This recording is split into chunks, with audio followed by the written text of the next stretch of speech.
You might be wondering why we're starting like half an hour late. Well, I'd tell you, but then I'd have to kill you.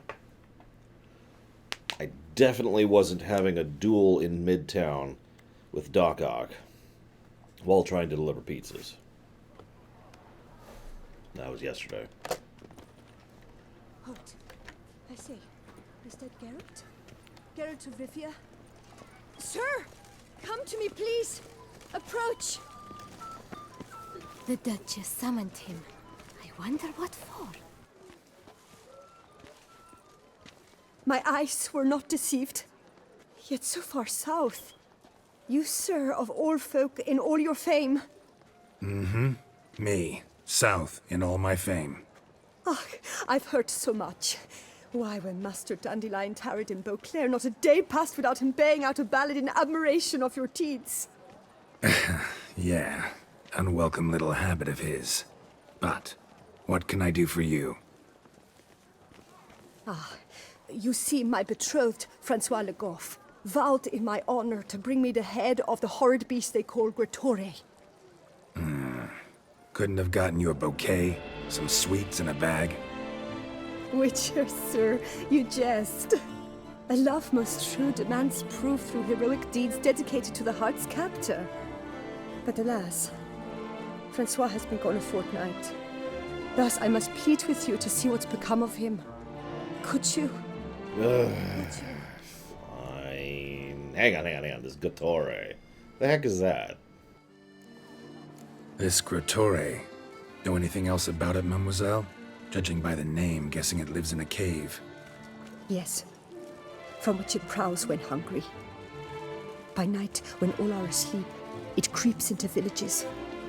Then, of a sudden, breaks open shutters, reaches inside and snatches babes from their cradles so quickly they've not the time to yelp. Nocturnal, long prehensile arms, intelligent. Francois claimed he would cut the filth down in a snap, but he's been gone so long. Will you help, sir? I cannot sleep. I fear this worrying will be the death of me.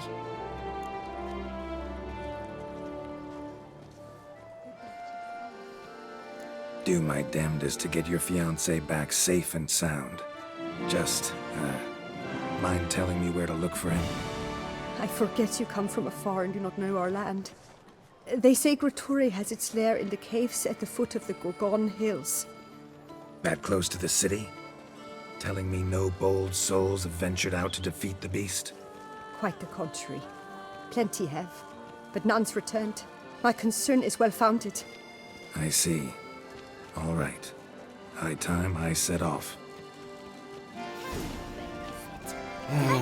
Good morning, Loner. Fabrice Colgrim. I had an appointment What's up, and all. guys? Ah, don't you tread on me. The Let's see. rabbits are four. Where is this guy? Oh, he's just up there. That's not far at all. We're gonna go in this direction. Damn it.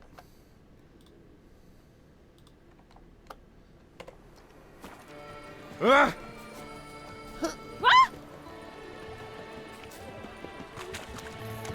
How is it the Duchess does not feel him as well? My tooth!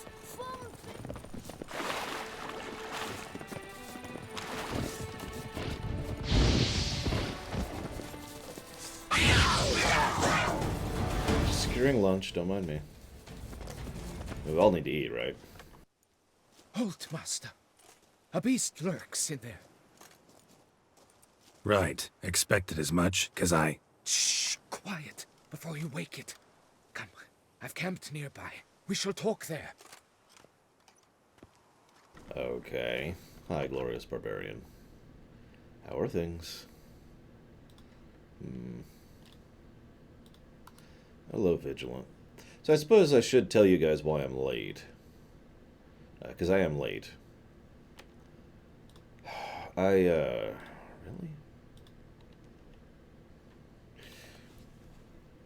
I don't know how to phrase this. I didn't have any prepared food in my house. Like, I had a whole bunch of stuff to cook, but I didn't have anything actually cooked. Excuse me. And it's been causing me a few issues as far as my lunch thing, because that's been true for a couple days now. And I'm like, you know what? I really need to cook. And I had to do all my other work stuff in the morning, too. So I'm sitting here like, well, shoot. I guess I'll just be late, because I don't have time to do most of the more mundane living stuff when I'm streaming full-time. I know that sounds so pathetic, but it's true. Like last night after stream, I basically spent the entire evening, rather than getting work done, just cleaning, taking the trash out, doing laundry, etc. That was my big evening yesterday. Hello, Anosians. Now, please give me 1 second. I need to change something here really quick.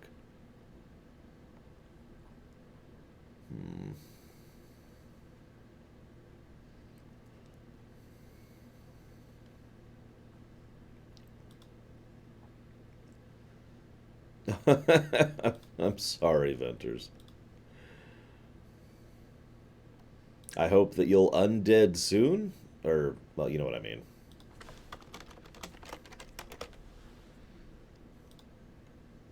But yeah, several of my friends call that whole process adulting. There we go. Okay. What do they call you? What's your crest? Speak! Good morning, Black Vial. Oh, hey, I'm going with Ravix. Ravix of Forehorn. My crest shows a maiden sitting astride a striding bear. So, now that we've had our night-to-night chat, Francois Le Goff, I presume. Your betrothed sent me. See, you've been gone a while, so you've got her worried. Well, indeed, for Grottore is a most fearsome beast. I must prepare properly for battle. Takes 2 weeks, that? I have tarried a bit, true, but the delay is done. My word I gave, thus the beast shall die. Yeah, what's your new character you're going to be rolling up, Venters? And High Upon a Time. Leave you to it, then. Right. Onward! For honor! Damn it. Should follow the guy. At least I'll be able to tell the fiancé what happened. Of course it's stylish. It's Nilfgaardian. The exact opposite of a glorious barbarian.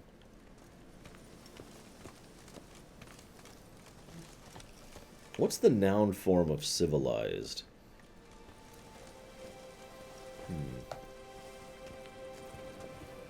No, it's true. Like, if I was wearing the bear set, that would be a glorious barbarian set.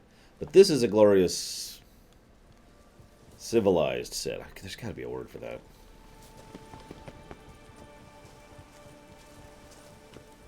I love it. He's just jogging. I'm like, alright, whatever.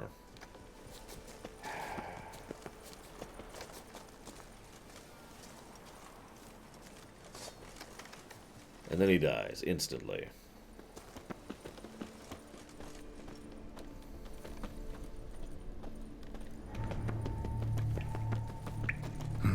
Strange.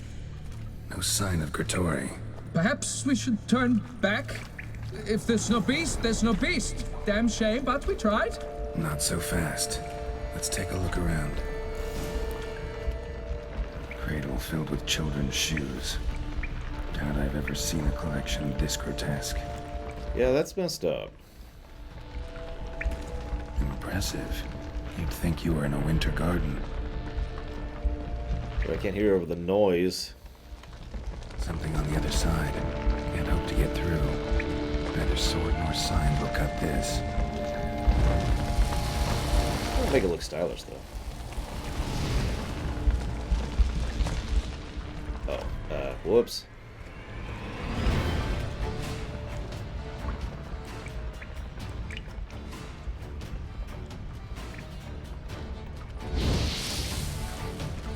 Since that appears to be doing something.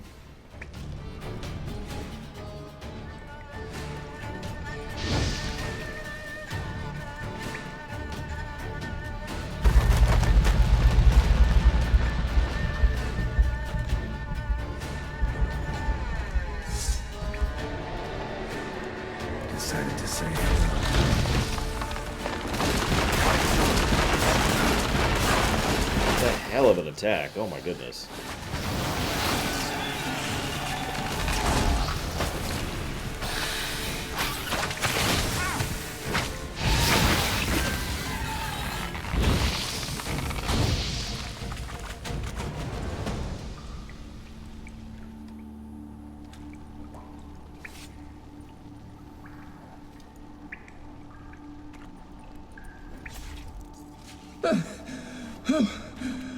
By my troth, the damned brute was sturdy. I'm grateful, Witcher. You aided me greatly.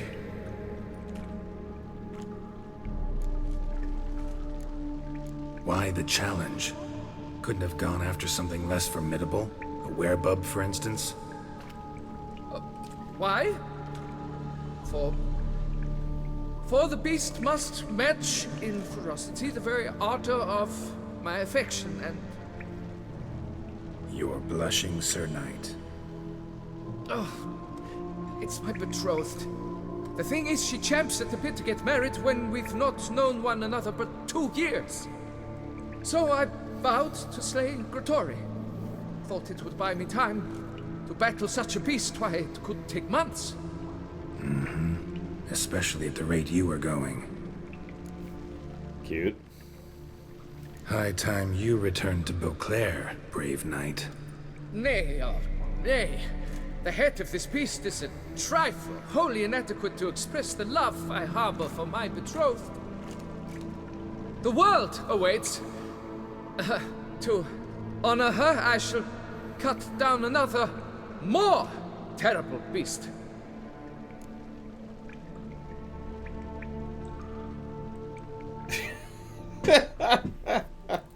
Alright, look, I get that you're not sure if you want to marry her. I understand. Really, I do. But, Take my advice. Grab the damned head and cut the shit.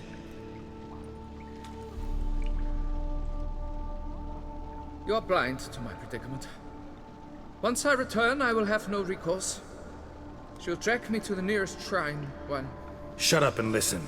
Crests, scrap metal armor, swooning damsels. All that's nothing to do with hunting monsters, which is work. Damn hard, dangerous, and thankless work that you're just not cut out for. Want to prove your valor? Go back to your betrothed and be honest. Tell her you're not ready to marry. You do not mince words, master. In Tucson, one might demand satisfaction upon trampled ground for a lesser slight. Yet, there is truth in what you say, I cannot deny. I survived with my life by a hair. It is time I returned home.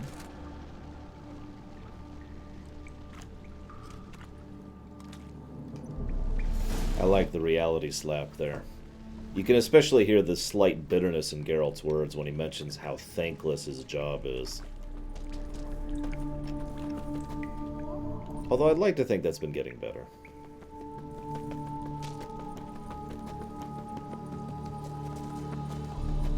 So where's that one, Black Vial? Because we're basically done with side quests. So, unless it's one I already have or one I missed.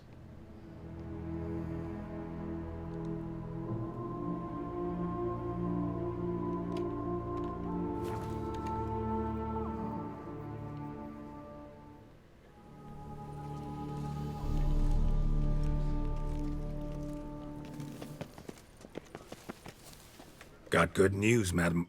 As do I. Francois has returned. We marry in a week's time. Prenuptial teachings at the temple tomorrow. Dress fitting the next morn. Then a tour of the wedding venue. I have never been so happy.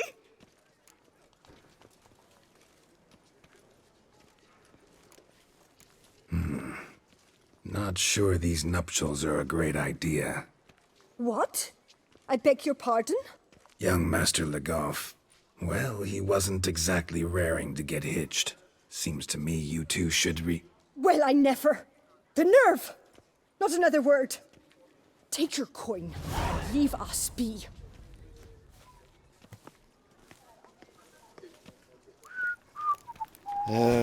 Whatever. I kind of figured she'd react that way, too.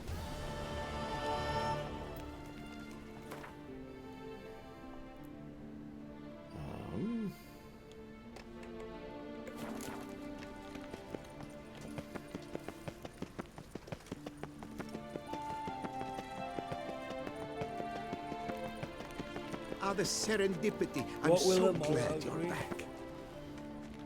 Master Witcher, what luck to happen upon you. Got work for me? New contract? Of the contract in question, you acquitted yourself beautifully years past on your last sojourn in Beauclair. I was in a bit of a bind at the time, do you remember? Yet I swore a solemn vow to pay you in full one day. It's this quest. Guess it rings a bell. Sadly, you went on your way before I could settle matters with you. So, I took your coin and placed it in an account for safekeeping. What kind of account? A savings account at Cianfanelli Bank. You need but walk in and withdraw. The sum must be rather substantial by now. Thanks. Head over there first chance I get. Gotta stop by that bank. The North must be a tenant of that land. Wins. It's just the best side quest in the game, that's all. Snow White! Name's Geralt. What can I do for you? That hair, the scar, the frown. It's all perfect. Something you actually want from me? Or are you just gonna go on gushing about my attributes? I admire, good sir. Admire and desire. Such a threat in the eyes. Oh, so manly. If you're trying to get me to meet with you some evening, afraid you're just wasting your time. An evening? Impossible. I shall require the soft light of mid-afternoon for this portrait. Portrait? Indeed. Yours. En face. Actual size. With the finest vista Toussaint affords behind you. Pose for me. You must. Naturally, I shall pay the compensation due to you for your modeling services. Don't see why not. Long as it doesn't take long. It shan't, never worry. We've but a short distance to journey into the hills outside of town. A perfect landscape perfectly to frame your perfect physiognomy. Let's go then. I need only fetch my easel and palettes from my studio. We shall meet at noon at the western gate, near the palace. From where we'll venture forth together. Hello, Magister. One over on me, Witcher. I can see. Now let's see. I don't know where the barber is. Nice tune. Oh, the Witcher! The one the Duchessa summoned!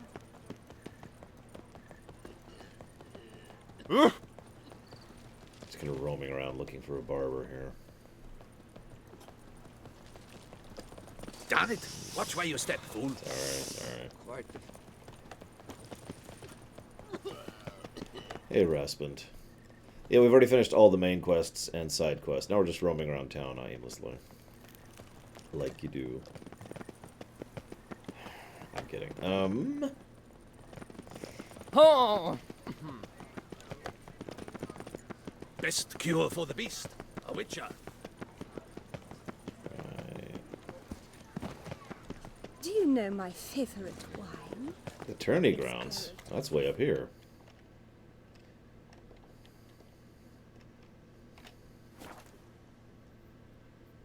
I do, of course, see a barber right up there.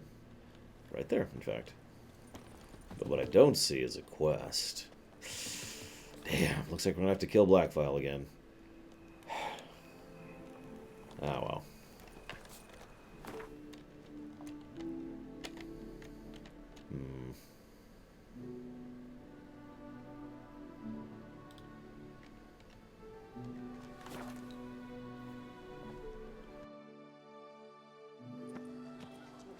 Gats, my knees ache something horrible. Need to come back during the day.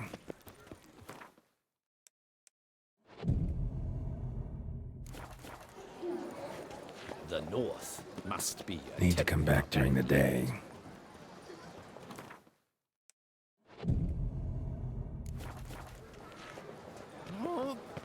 corridor. Need to come back during the day.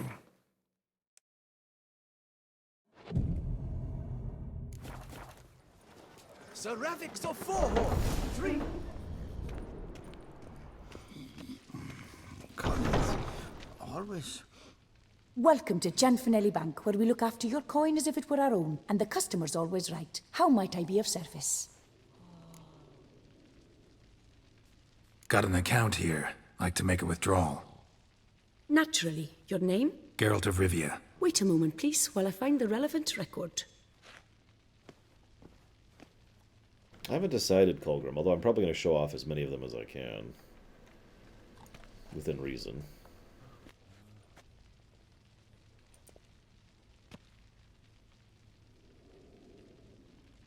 I hate to interrupt here, but if you ever want to see... Like, I've been complaining about the sound design and general sound balance of the entire game, and it's still continuing to be a problem. This is probably one of the very few quests where they actually manage the sound direction pretty much perfectly. No safer place than a bank.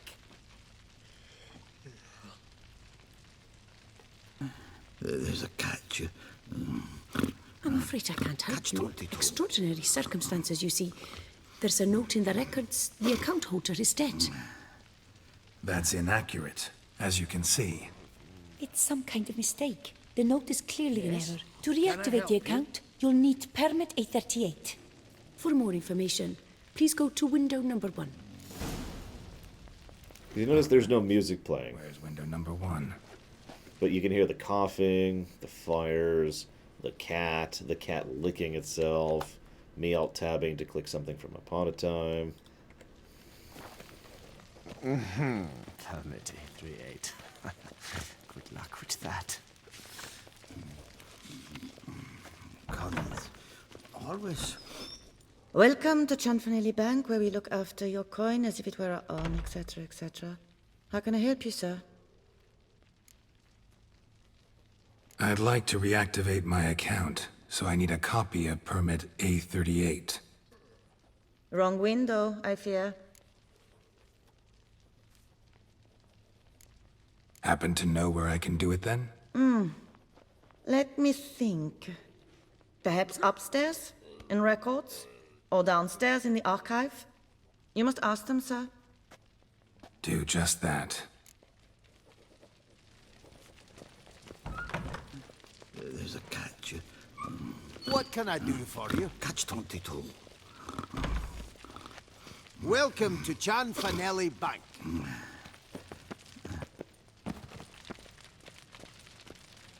Yes? You've a concern? All Good in day, order. sir. What is it? Folk are hard at work here. I need permit A38. Any chance you could issue me a copy? Fiddlesticks, I've just run out. Wait, really? Of course not. In truth, I've never had anything of the sort. This is the archive. That'll be all. Thanks.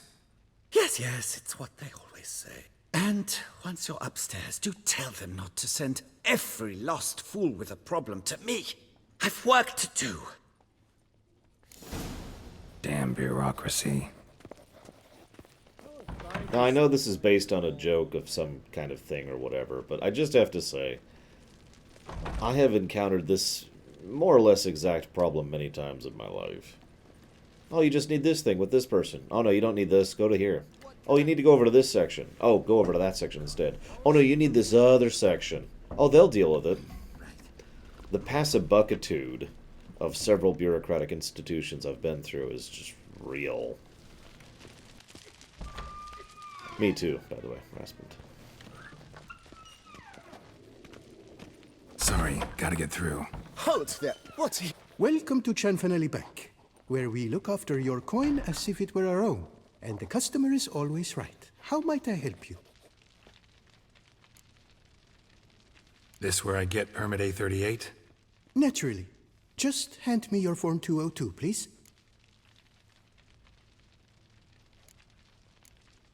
Form 202. All right. Where do I get that document? Allow me to explain. Permit A38 can only be issued upon presentation of Form 202, as stated specifically in Ordinance N60. Please, go to window number 1. Just came from there. Never mind. Be back shortly with Form 202. Do, sir. Jumping the queue. How dare you? You cut in front of me, sir.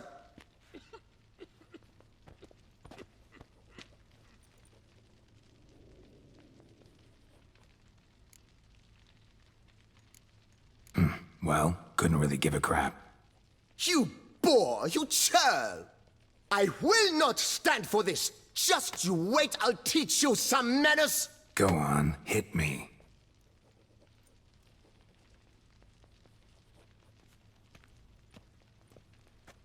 Oh, gentlemen, if you wish to raise a ruckus, do it outside. Outside, now!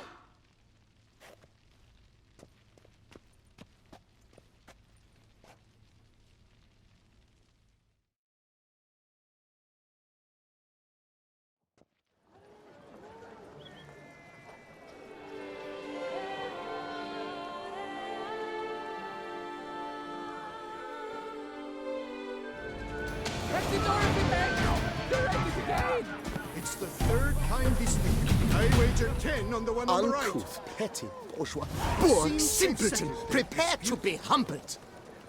You cut the line, sir. How is it the Duchessa does not feel? So anyways, My woman. Excuse me. how about that Form 202? Yes? Can I help you? Catch 20. Come on. Where the hell'd she go? Hair pomade. Need to follow the scent. Could be the lead I need. Oh, yeah, speaking of which. Let's see, where would that be?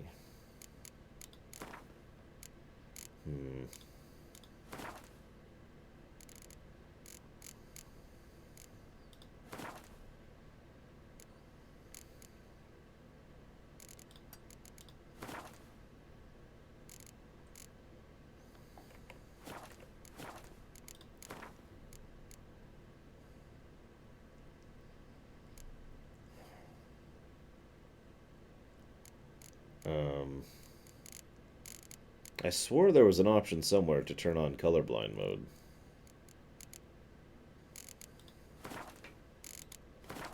Whatever. Don't need it that badly. Sure. That little number likely cost more than we make in a month. What can I do for you? Truly wonder who she got to lend her that much coin. Welcome to Janfanelli Bank.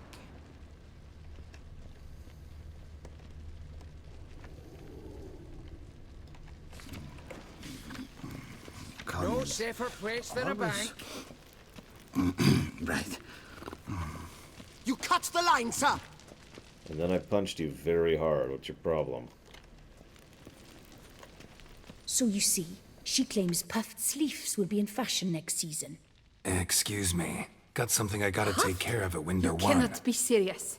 I too find it hard to believe. For Excuse me. can you not see what it says there? We're on our break.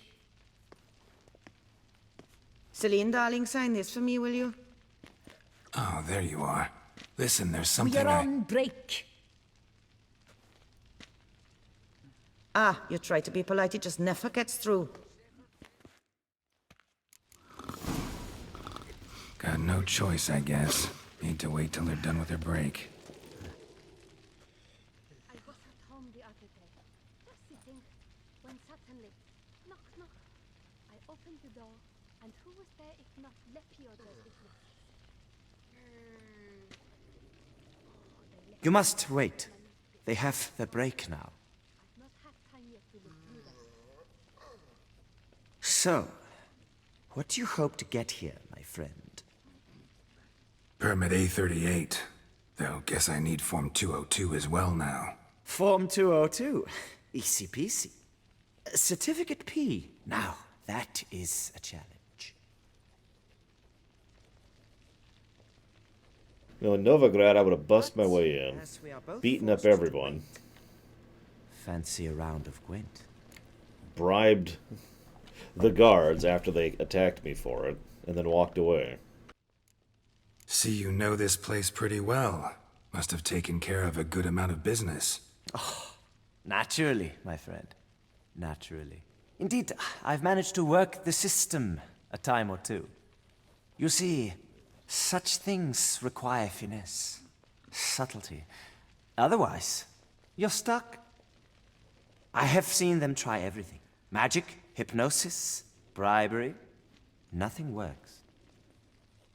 Might as well go if nothing works. There's nothing I can do. Be kind. Be pleasant. This and only this. The woman here, she sits at her window 12 hours each day without hearing so much as a good day from anyone.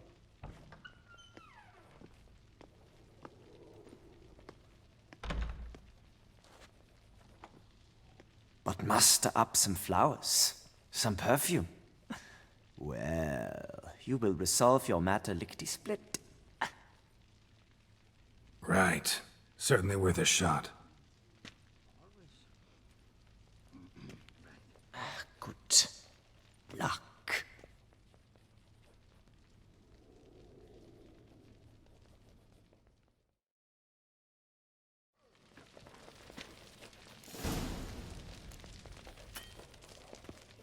Welcome to Chanfanelli Bank, where we look after your coin as if it were our own, etc., etc. How can I help you, sir? Need Form 202 to get a copy of Permit A38. Do you know that? Couldn't have told me? Wasted a lot of time because of you. Please, sir. There's no need to lose your temper. I thought it obvious and thus needed no stating. The form will soon be ready. Name and surname? Geralt of Rivia. Let me find it. Gedon Gemel. Here it is. Geralt of Rivia. Sorry, sir, I cannot issue Form 202. Excuse me? The applicant in question has been declared dead, officially. Now, do tell me, sir, how am I to enter that into the ledger? I mean, the guy does have a valid point. There's an old saying. I didn't start this saying, but I've said it myself. Everyone should work in retail at least once in their life. It gives you a completely new perspective on the other side of the counter. Like, I was never exactly rude before I worked in retail, and in fast food, actually. I've worked in both. But after doing so, oh my gosh, that's just an eye-opener. So now I go out of my way to be as nice and polite as possible. You know, try to get a laugh out of them. Something, anything.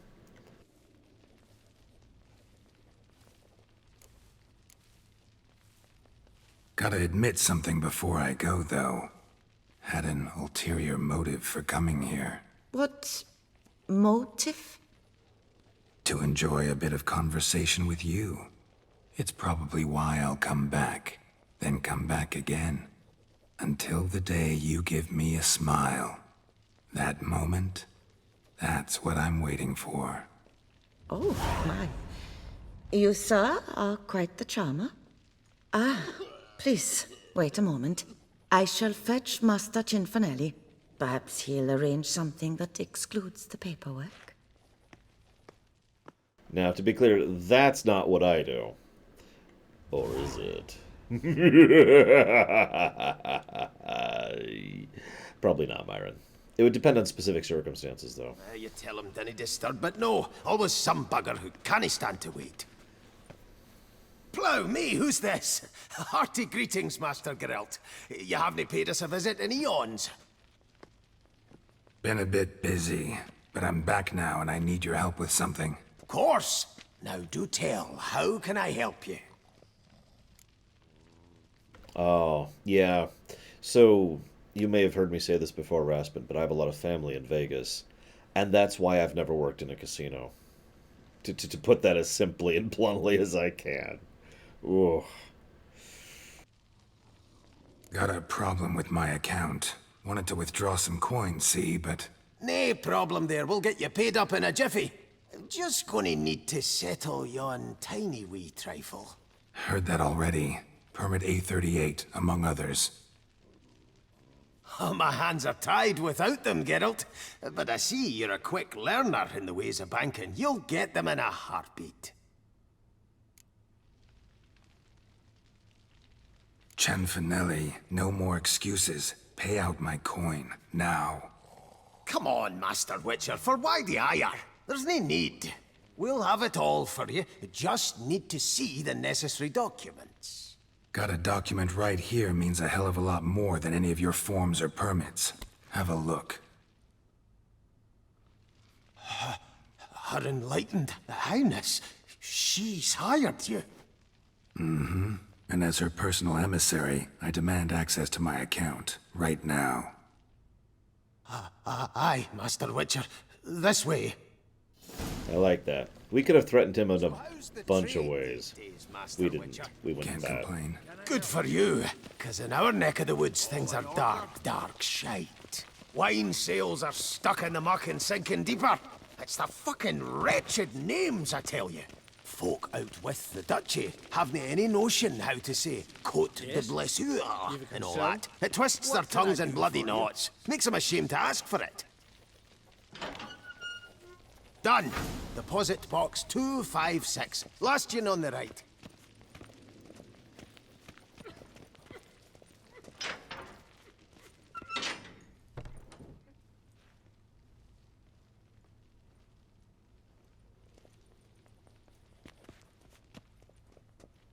What the hell's this, Cianfanelli? Box is empty. Well, coins got to circulate. So when we learned you were dead, Master, we, circulated yours. Purchased stocks, bonds, invested in a few vineyards. Before we knew it, there was hee-haw left in the box. Really ought to call it what it is. You robbed me, plain and simple. Nay, Master Witcher, never! I wouldn't dare! Oh, you'd dare. And now you'll answer for it. Open the gate. Master Witcher, I'll pay it all back, every red copper. I swear it on my nana's beard. What do you think, guys?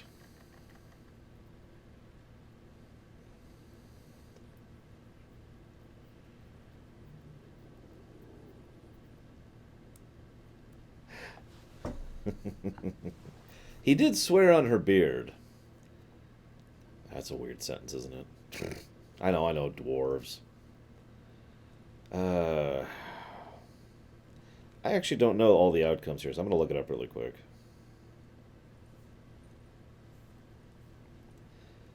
I feel like we gave him a week last time. I think? God, it's been a while. And of course now my internet's not working. What's the second happen? He can't pay if he's dead. That is not true, Vermius. Hi,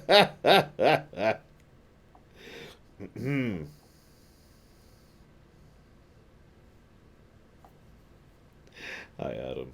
There we go. Paper chase.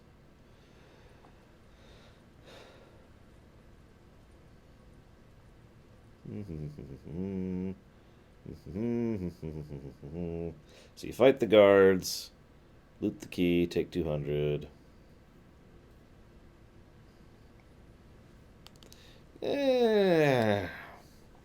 You know what? He's obviously scared of us, but at the same time, he hasn't been thuggy and disrespectful enough to deserve being beaten up, I think. Like, if he was being an ass about this, there'd be a lot of steel in his mouth right now. But...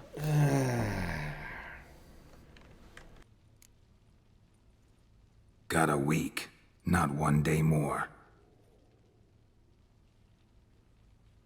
You shan't regret this, I swear. I'll rustle it up. Have it ready for you in 7 days. Mm-hmm. See you then.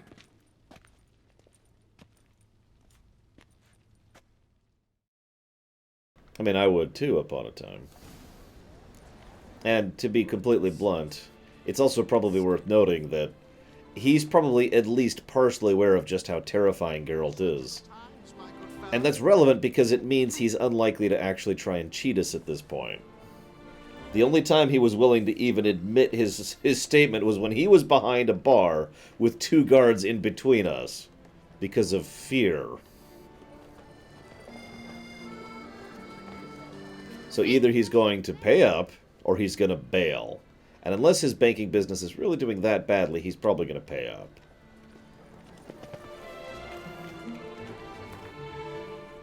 Alright, so let's figure out where this thing is, because I was linked to this thing. Where is this quest?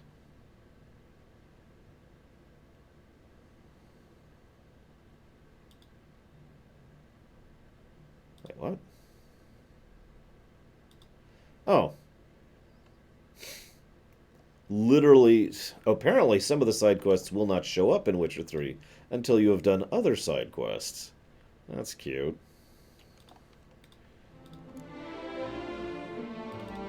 Well, let's go get our paint portrait done, shall we? Except today's just dreadful.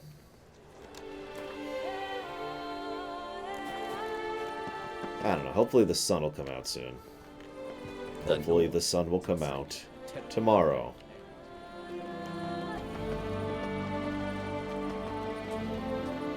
I'm trying really hard not to sing the rest of this song. Best cure.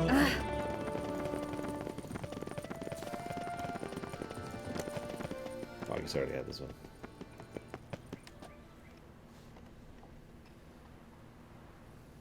It's not even that foggy. It's just foggy at all. God, could you imagine if you just had weather powers? I don't care for this. Oh my god.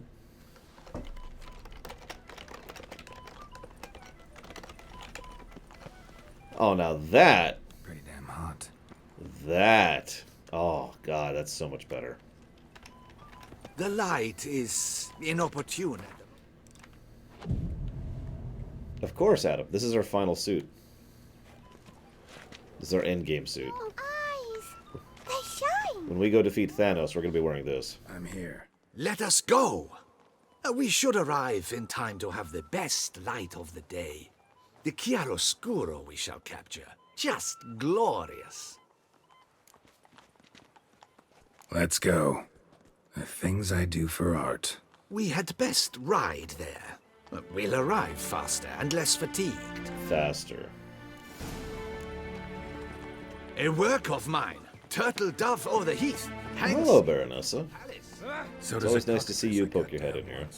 It's stuffed. Maybe even with heather. I once had a cockatrice feather brush. Best thing for laying down tempera. I no longer have it, sadly. My blasted cat swiped it. Why would a cat want a brush? To paint with, of course. And it was no common brush. Fantastic, as I said. And fantastically expensive. Hang on. Got a cat that paints? Yeah, if you care to call it that. He merely copies the works of his betters. And poorly at that. Your cat? Yes. Pierre Auguste Moustachois. It's no surprise you've not heard of him. He's a second-rate hack and a thief. We'll continue on foot. If you insist. I have no idea, Raspin. Like, I really don't. Maybe it's just really easy to die? Easy to come by, so it's efficient? I don't know. I would recommend anything that isn't a spellcasting class if you're new to 5th edition, Myron. Although spellcasting can work, but you're just not going to get the full experience if you don't know the spell book, you know what I mean?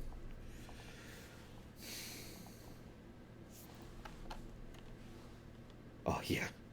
Don't worry, we'll turn this one area into a paradise and everywhere else will be hurricanes all the time. But congrats on finishing the internship, Baronessa.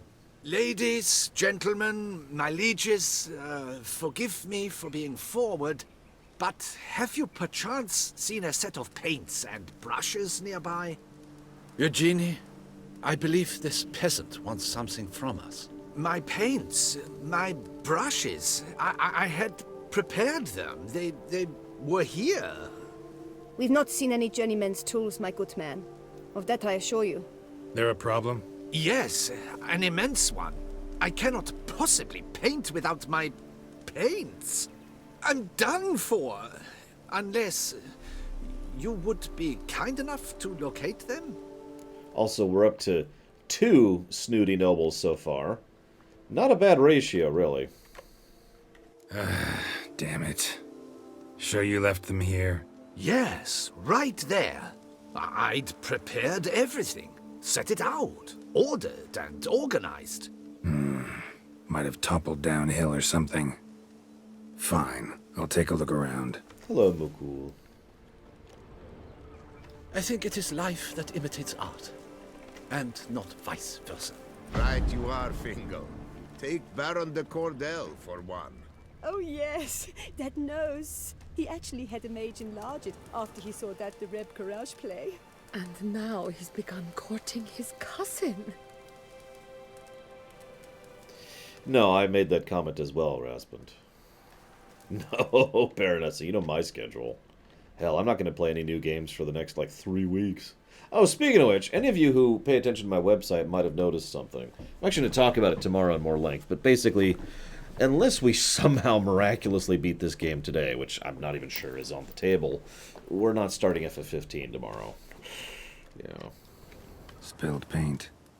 Reeks to high heavens of turpentine.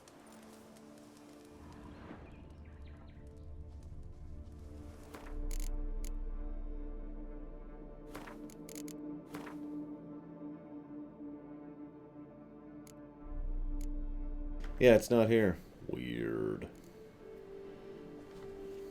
I'll see you around, Mukul. I mean, look, on-screen tutorials, automatic finishers, manual sword drawing and sheathing, turn on Witcher senses, fisheye effect, movement response, automatic camera centering, automatic autosave interval, enemy upscaling, difficulty level, go on difficulty level. No, I can't see that red on this backdrop mode. Footprints. Smudged. Uh-oh. Is sabotage.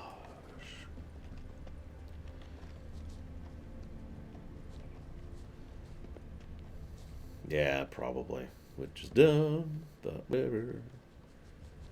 I'll just manage, like I have been. It's just something about the filter here makes it really hard to see in Toussaint. Got paint drops here, too.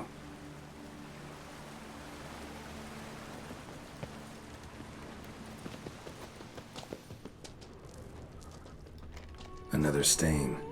Could very well be a lead. I must hunt down the paint.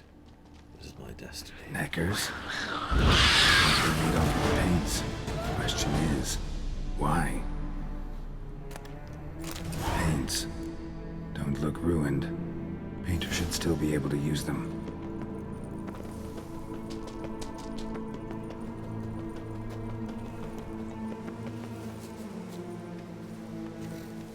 Of course, Innocents. Everything is more civilized here.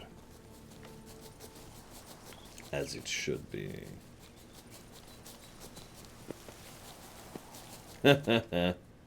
Fair. Magister. Just do that really quick. There we go. Found your things. Splendid. Where were they? And... is this all you found? I left so much more. Should have kept it all with you, not left it lying around. Followed some paint tracks to a Necker lair. Seems the beast's made off with your supplies. Used it to paint a fresco on one of the cave walls.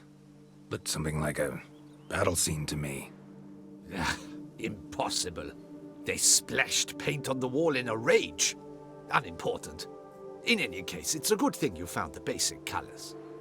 Shall we? While waiting, I spied a superior spot. And it's not by these snooty nobles. I mean, wherever you live in the Witcher setting, you're picking your flavor of bad, right?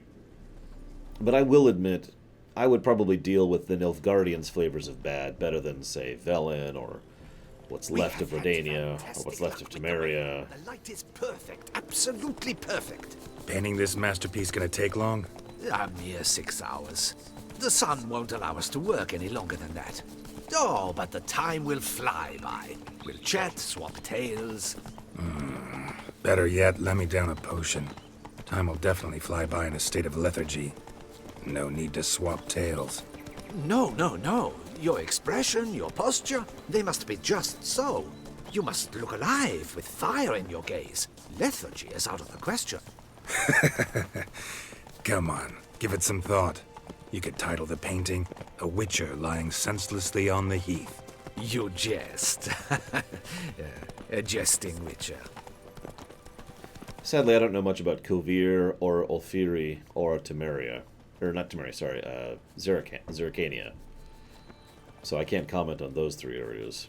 But of the areas I know, yeah, I'll take Dusan and Nilfgaard, thanks.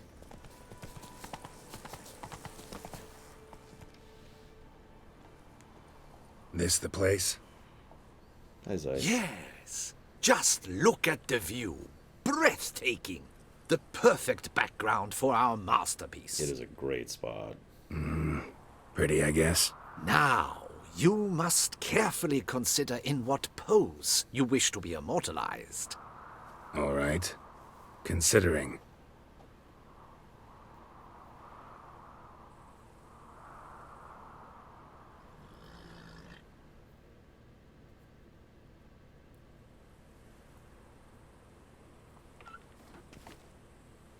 All is ready.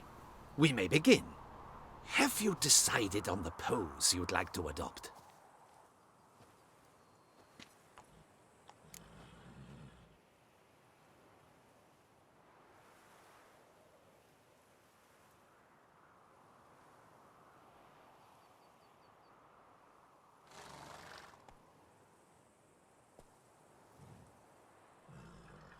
Maybe I could just stand, sword in hand. Ah, splendid! A heroic pose, of course. The bold warrior, his sword held aloft, ready to run at well, that willow over there. I will paint in a griffin later. Shall I begin? Or would you prefer to adopt another pose?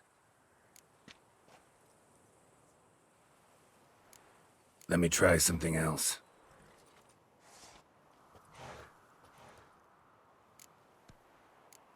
Think I'll lie down.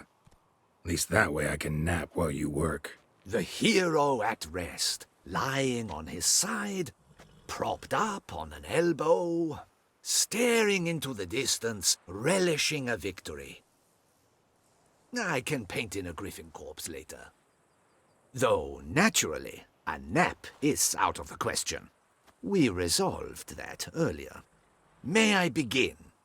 Or would you prefer to strike a more dynamic pose? Oh my god, look at that. That looks so uncomfortable. Let me try something else. How about I be on horseback? I mean, Roach kind of deserves to be immortalized too.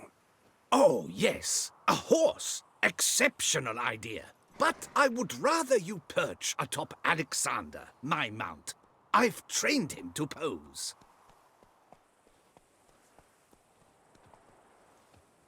I shall paint in the carcass of a slain griffin later. Now, raise your head to exude pride, thrust your breast forward. Go on, breast forward. I want to see those hocks extended. Ahem. Is the horse paying attention? May I begin? Or would you rather try a different pose?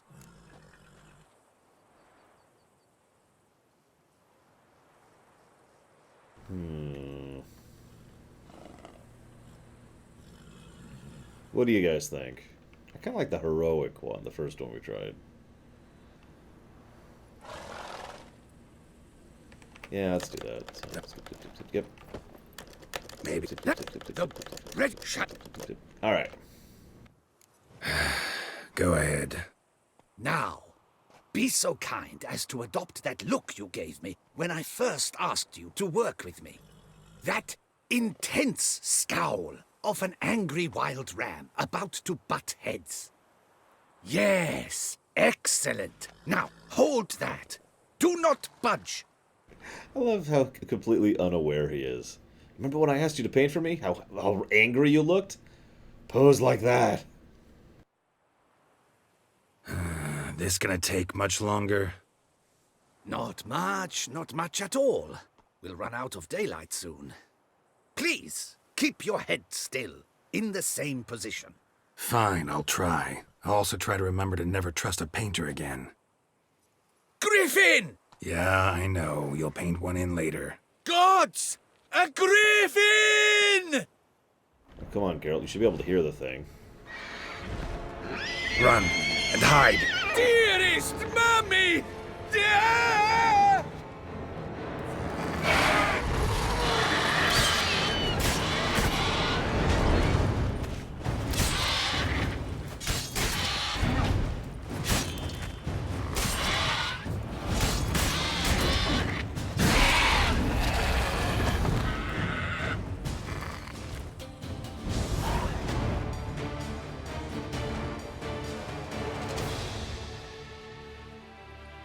Is it safe? Yeah, come on out. And no wonder no one ever came here. It was a griffin's hunting ground. Oh, that thing scared me to death. Not quite to death. You are alive. Not least because you chose a witcher to sit for you. How's the painting? It survived too? It did. But I cannot show it to you now. I never display unfinished work. You can see it tomorrow, after midday, where we met.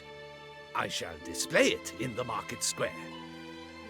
Oof, monstrous beast. Shall we immortalize it in the painting?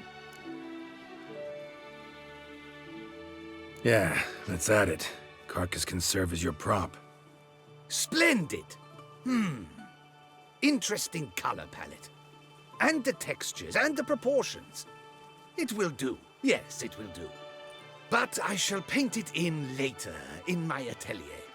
There's an excellent illustration in the Encyclopedia Maxima Mundi. I fear this specimen is, well, too far cut and chopped. Ah, very well. That will do for now. I shall polish the details later. No point struggling on in this fading light. Ah, I almost forgot. Payment for your troubles. And I thank you for saving my life. Though, in doing so, you did also save your likeness. For posterity.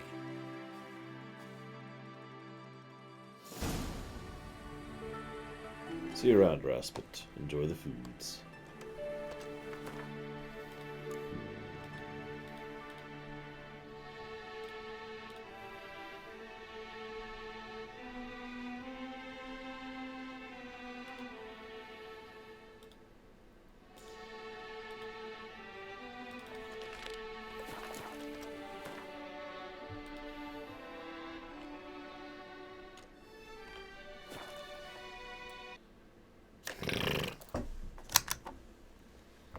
We're up to 8 crashes so far. God. Witcher 3, you've played for 247 hours.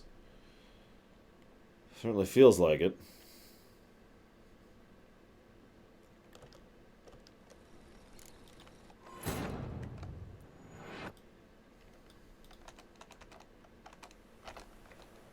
No, Upon a Time. No, no, no, no, no. I don't know Skellige, and we don't have the time. Whoops. If I'm being honest, a little Colgrim, but it's okay. That's one of the reasons I'm saving the main quest for last. That'll rejuvenate me and reinvigorate my interest. Hi, Bragwin. I've said it before and I've said it again. Even an excellent game that goes on too long just gets a little tiresome if you just sit and play it every single day, 8 hours a day, for 14 days.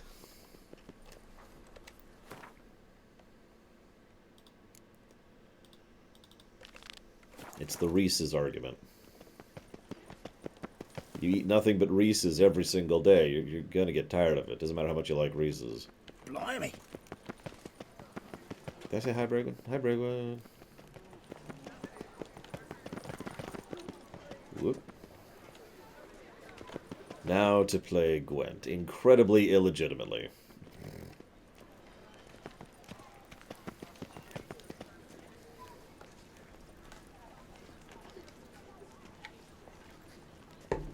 Ah, see, in my experience, because that's a valid point, Size. But the point is you don't drink nothing but coffee every day, right?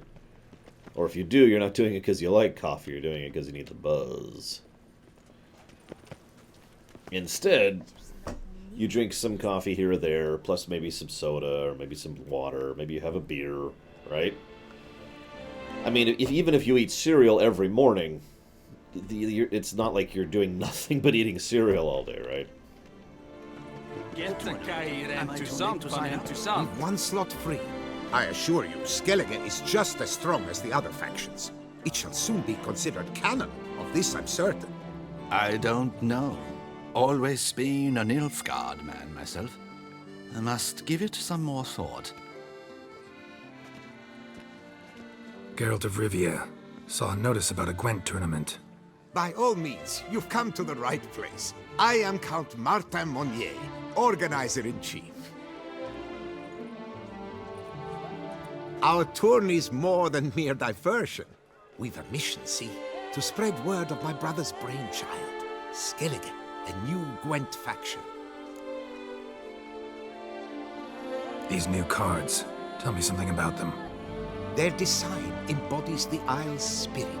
The rage-filled potency, the rough, brutal beauty. Famed Skelligers, heroes of lore, berserkers and beasts, ogle us from the cards. Bran Tuirsek is the faction's leader, of course. And the other famous Skelligers? Hjalmar and Serisan Kreite, naturally, though not conjoined. Also Hemdal the hero, the venerable druid Ermion, the list goes on. So...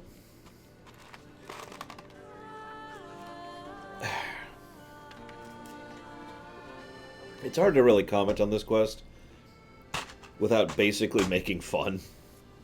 Let's just say I've been playing Magic the Gathering since like 2004, 2003. Yeah, I know, not that long. I've been playing other games since longer than that. D&D, there's a good one. Every time a new Dungeons & Dragons edition comes out, it's the worst thing ever, how dare you? You know, this is extremely normal. As a quick aside, I noticed what Bregwin noticed too. As soon as we're Geralt, the guy behind us was like, "What? Really?" New deck? Where'd you get the idea? I mean, why bother? All Beauclair knows me as a great lover and promoter of Gwent. My brother, dead for some time now, was known to be the same. We shared another great passion, travel. Spent a great many years at sea in our youth, marking out our territory in multiple corners of the world. Yet the one that truly grabbed us by the stones were the Skellige Isles. The stormy sea, consumed by a fever, a suicidal awe, dashing itself against somber cliffs. That is the image I retain. It, and others like it, inspired my brother to devise the new faction.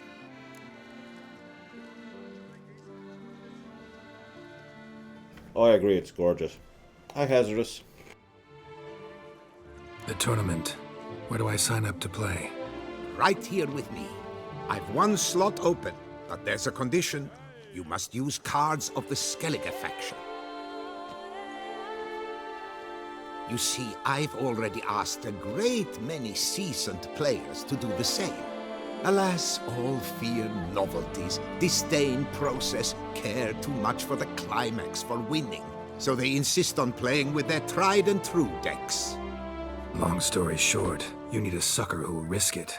Take a stab at proving Skellige's no worse than the established decks. Best way to do that'd be to win this tournament using your brother's cards. We understand one another perfectly, I see. Behold this trophy, standing stiff and strong. It could be yours if you win. Not bad. Could look great in my house. On the sideboard, maybe. All right, I'll give it a shot. Play using the new faction. That is an exceedingly good rub to my loins. Just one small accointer. I can only provide you a basic Skellige deck. My brother, alas, gave away or lost many key cards. No chance I can win the tournament with these cards? An issue easily resolved. You must simply face local Gwent competitors, win the missing cards from them. Besides, it would be very good practice for the tournament itself. Here, the cards I can spare you. Take them, please. The rest I keep for myself, for I too intend to play as Skellige. Not life's bread and butter, but its fruit and wine. Work doth one ennoble. They say that Sloth Iron at the doth port one has such gratify. extraordinary new colours. Some of the bells charge Whoa! less if he dyes their skirts. The only things you missed has just were the painting quest, the guy getting married quest, the Cold Feet quest, and the bank quest. Keep calm. Start no brawls. Now, if you'll excuse me, I think I need to stab Adam many times. Is there a cheat to get all these cards? And just to save some travel time, you know? Fiddlesticks. Greetings, knight.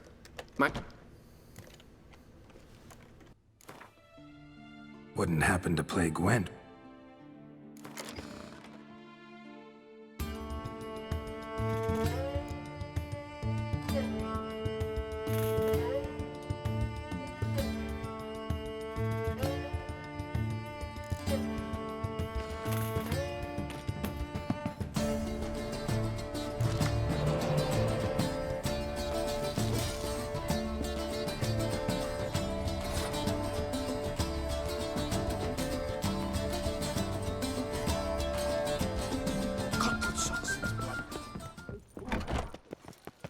The guard brings peace to our domains. Flout its writ and brought in... Sacre bleu! It's a crime. You're from the north, that's painfully clear. Excuse me? There is no excuse. There is but the need to outfit you anew. My salon stands open. Please come in.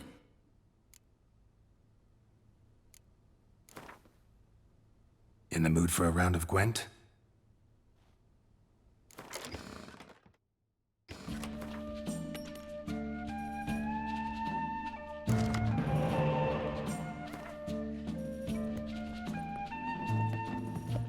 Ah.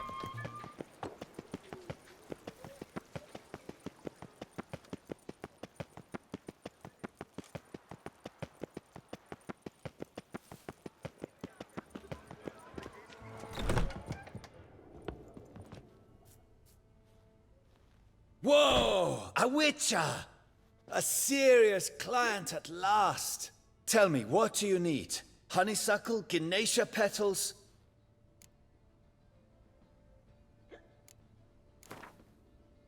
In the mood for a round of Gwent?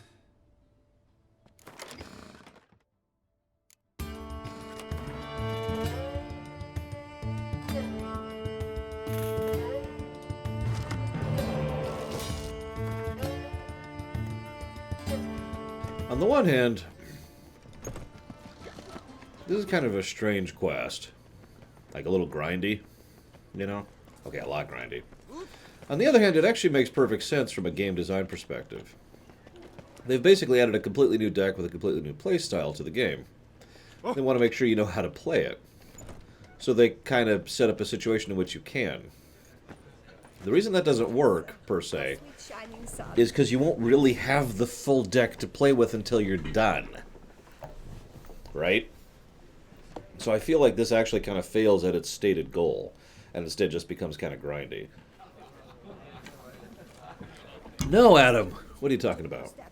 Don't slurp your food. Don't eat with your hands. Don't pick your teeth with your knife. What? Oh, I'm just jesting. You, sir, clearly were not born in a barn. Welcome to the pheasantry. The best auberge in all the duchy. I know you're busy, but round of Gwent? Eat, drink, and be merry. Thus spake the prophet Lebioda.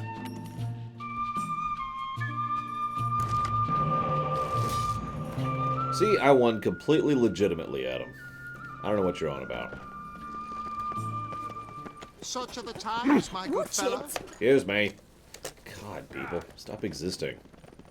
Don't make me snap my finger. I don't think I won't.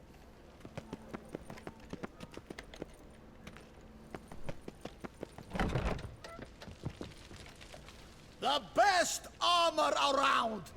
That is what I forge! So sorry. Right. Up for a round of Gwent? You notice most of them don't even have a yes, I'd like to play option. They just kind of nod and there's no dialogue there. So, less voice acting needed. Less lines to edit in or process or whatever.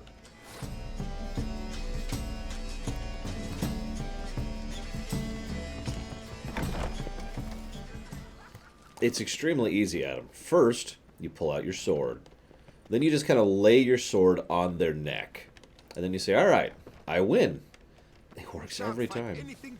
Welcome, good sir, to Dupont and Sons Emporium of Diverse Merchandise. Satisfaction guaranteed. Instead of chatting, why not a quick game of Gwent? I stock the larder of the Duchessa herself.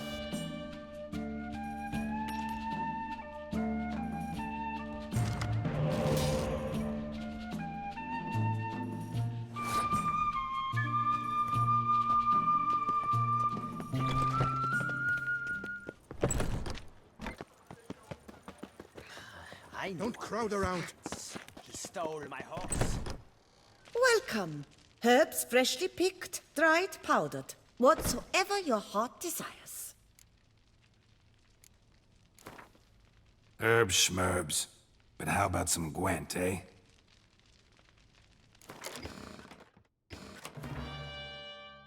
Fond of shortcuts? Be careful you do not trample any herbs. I keep getting weirded out as how they keep pronouncing it herbs. Like everyone in the north and the south both pronounce it herbs, which just keeps, like I said, it just keeps weirding me out.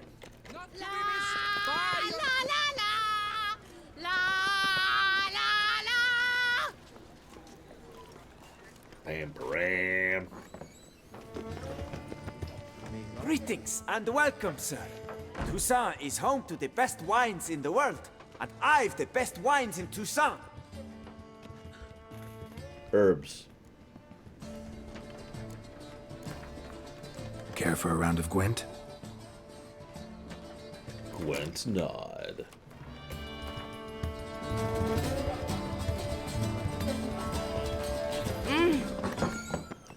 But yes, we call it herbs here. And aluminum. And there's like a dozen others. I don't remember all of them. If you've one jug of wine and one friend, drink. Herbalist. I mean, haven't you ever seen my Kingdom Come Deliverance run with Herb Man?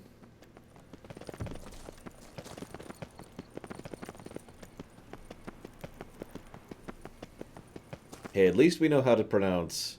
All is in order. I need good fitness. Ah, shoot, I forgot it. I forgot the actual one. Life is beautiful. Step into my parlor, my good sir. What brings you to Toussaint? Tell me. Let's call it business. Ah, then. A professional journey. Nothing but work, tension, unfamiliar beds. One needs a way to relax at times. Perhaps my girls could help you. No thanks. What I'd really like is to play Gwent. Interested in the unusual. Got a special request. Just need to keep this between you and me. You know well I shouldn't. Hey, who cares? How might I help? Gwent, you play?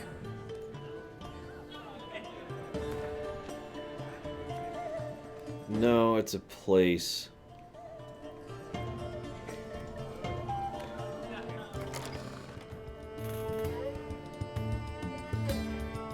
Although it's actually funny to me. There's actually a huge number of really big, interesting differences between American and British. For example, do you guys know what a fire brigade is? Or a holiday? Or a jumble sale? Or a kit? Or a loo?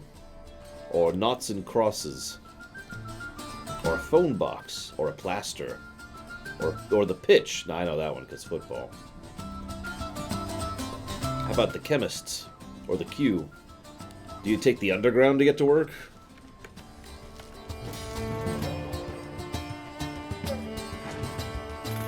That might be it, Loner. Yeah, Worcestershire, which I actually forget how it's said in British. When I was a little lad, my stones god of a little...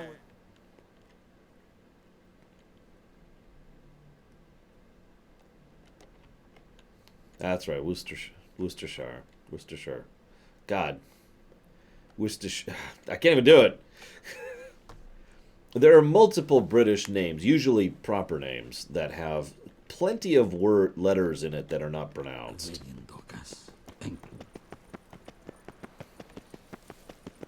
Worcester sauce. That's right. I'm my own master. So then Worcestershire would be the name of the place. Just you wait! A year on and some tosser will have invented the wankers of Novigrad faction. Gwent didn't need changing. Leave it the fuck alone. Wait. Don't they have a Novigrad faction now in Gwent? It's probably not called that.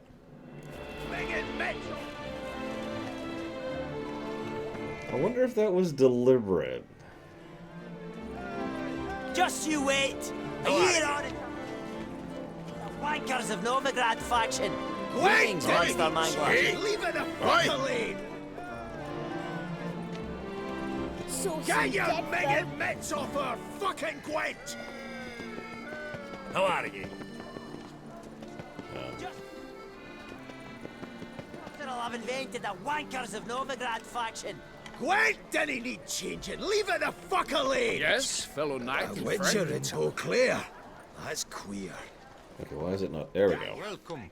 The tourney is underway. Might I glance at your deck? Sure. Here. An impressive array. Count Monnier waits inside. You may enter. Thanks.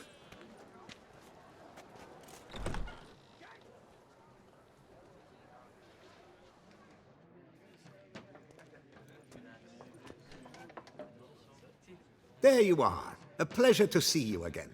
The Skellige faction, how do you find it? It's awful. It's great. Faction's a pleasure to play. I'm glad to hear it. Any specific tournament rules? Mind giving me an overview? Firstly, might I introduce the contestants? Superb Gwent players all, hailing from the world's farthest corners. Hammal Ochen Dankbali, an Offieri merchant. Eric van Frog, a patrician from Novigrad. And lastly, we are proud to welcome a Skelliger. Ye blind? Not Skelliger, damn it! Naturally, no offense meant. Agnetha Skolt, her ever-charming Isle temperamented evidence, along with assorted beats, baubles, ropes. As to the rules, they're simple. Each player adopts a faction they cannot change for the tourney's duration. Lose a match, and you're eliminated. The winner from among you shall advance to the semi-final to face the winner of the tourney's previous edition, His Excellency the Ambassador of the Empire of Nilfgaard, Master von Hin. The winner of that match shall in turn face none other than me, your humble servant. Hands off our Gwent! No new fucking factions! Protesters have gathered outside. Quite a few, it seems. Hands off our bloody game! We didn't want any new factions! Money, you dozy cunt! Stop diddling with dwarven tradition! Change cannot always please everyone. Gwent traditionalists resent my efforts to expand the canon to include Skellige, but we shall pay them no mind.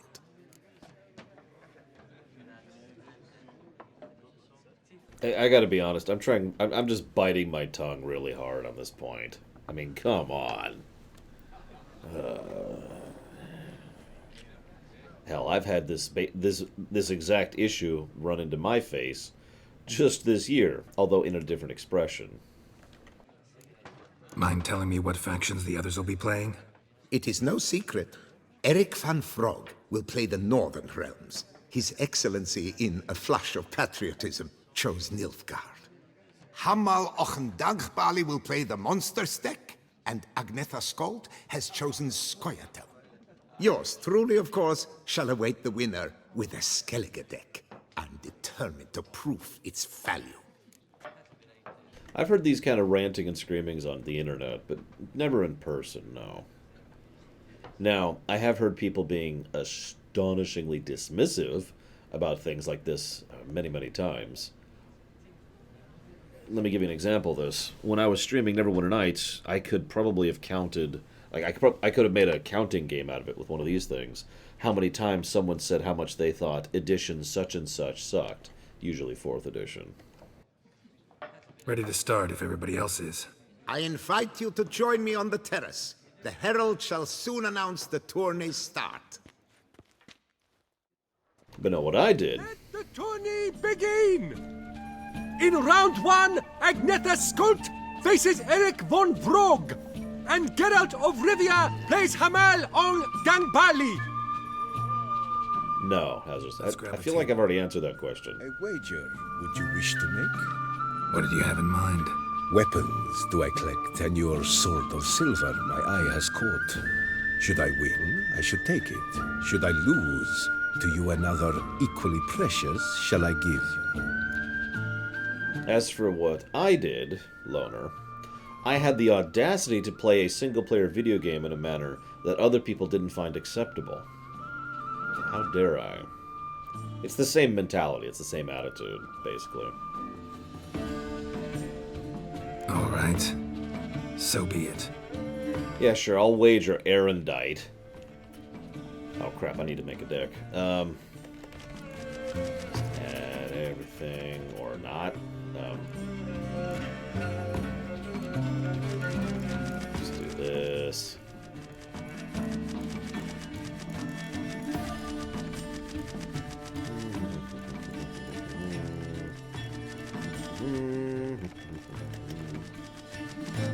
Okay, we're good.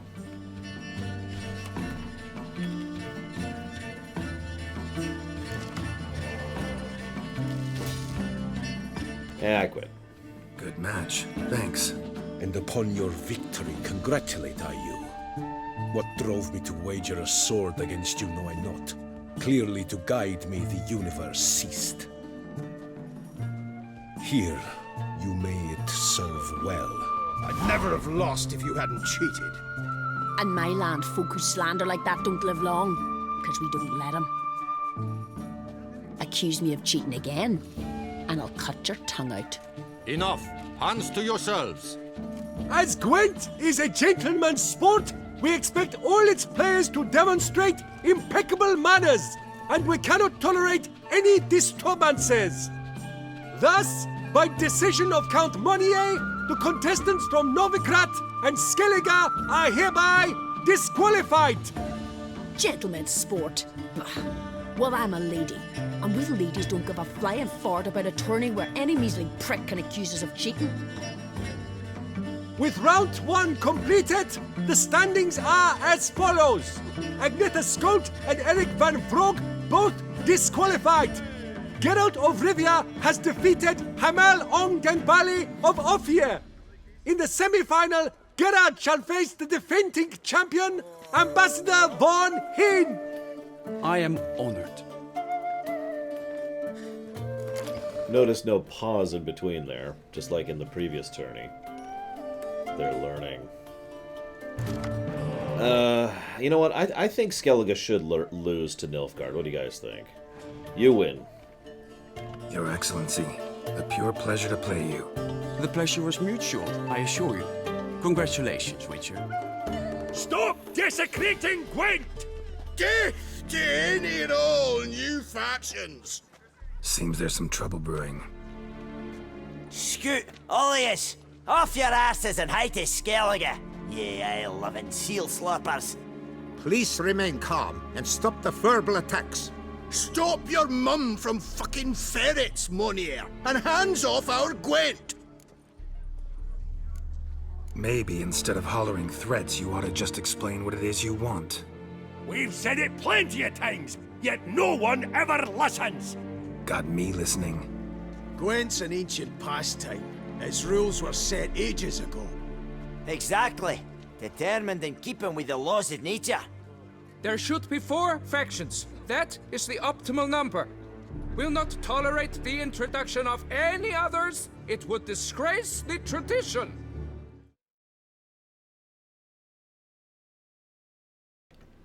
Well, I have several obvious issues with that. My first is, how long ago was Gwent established in lore? Considering that there's 4 factions, which include the North, Scoia'tael, Skellige, and Nilfgaard.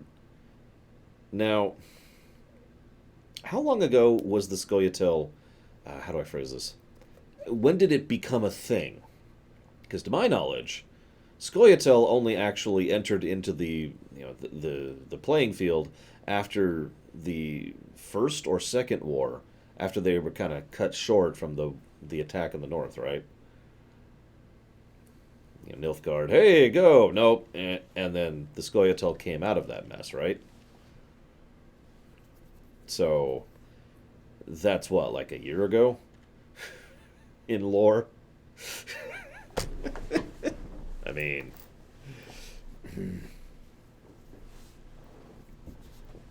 Oh, sorry, Monster Deck, not Skellige. My bad, my bad. The Scoia'tael is my main point here, because... Anyways. Aye, leave our Gwent the fuck alone. I suppose what I'm trying to determine is how much of this is bad writing, or how much of this is hyperbole, as in character hyperbole. Gwent's an ancient tradition. It'd be like me right now claiming that Sekiro is an ancient tradition, and you should only ever play Sekiro in a specific way, as laid down by our forefathers. You know, I mean. Enough of this! Didn't come here to jabber, but to break fucking heads in defense of tradition! Come on, lads!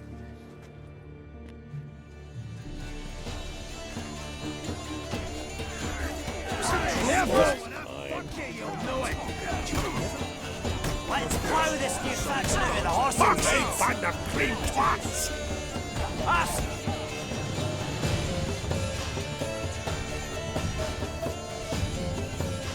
Cooled you off a bit? Ugh, seeing triple. Quadruple, even. Enough! I shall summon the guard. I got this, Count. Sure, you can shut this tournament down, but there'll be another, with who knows what new rules. If you don't like them, don't enter. Play somewhere else however you want, but you'll never stop other folk from playing however they like. Bollocks! Like my good friend Zoltan Chive says, if one says you're talking bollocks, they could be right, they could be wrong. But if multiples say you're talking bollocks, well, you probably are. So let's take a vote. Who else here thinks I'm full of it? Zoltan Chive? Haven't seen that rascal in ages. How's he doing? Was in Novigrad last I saw him. Be glad to tell you more over a flask of something strong. Attention, everyone! Our outing's taken a new turn. We're to sit and drink vodka with Zoltan's pal. Gentlemen, wait. We've still the final round of the tourney to play. Final? Fuck that! I, Yaki Rafiberg, to hereby declare my participation in this tournament. And I demand to play the victor. We'll settle whether this Skellige faction's worth a flaming bag of shite, once and for all. Agreed, but please, show some patience. We must first play a pre-final.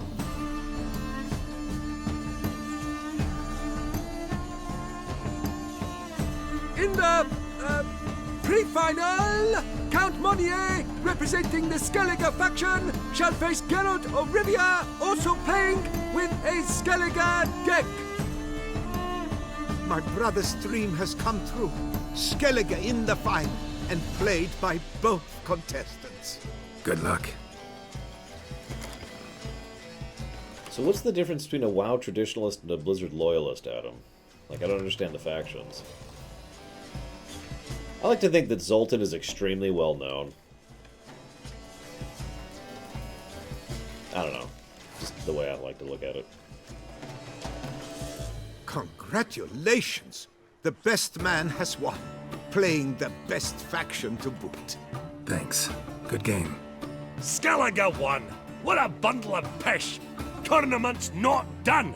Now it's my turn. That is what we agreed. Let us resolve our differences here and now. Now to determine the ultimate victor! Geralt of Rivia, playing the Skellige faction, shall face Yaki Raffiberg, playing... Scoia'tael! Let the better man, or dwarf, win! Look, I'm just saying. Nilfgaard's the best faction, Kay. Wait, Hazardous says it's monsters? In case... I guess we're gonna have to beat the crap out of each other.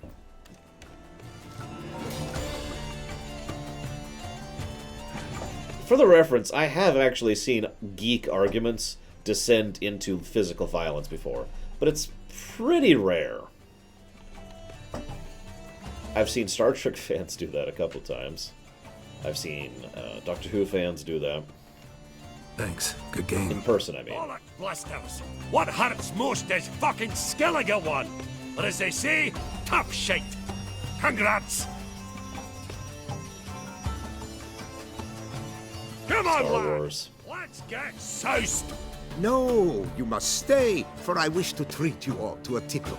We must toast the premier of the new faction. And if anyone wishes to play a friendly match of Gwent, I see no reason why not.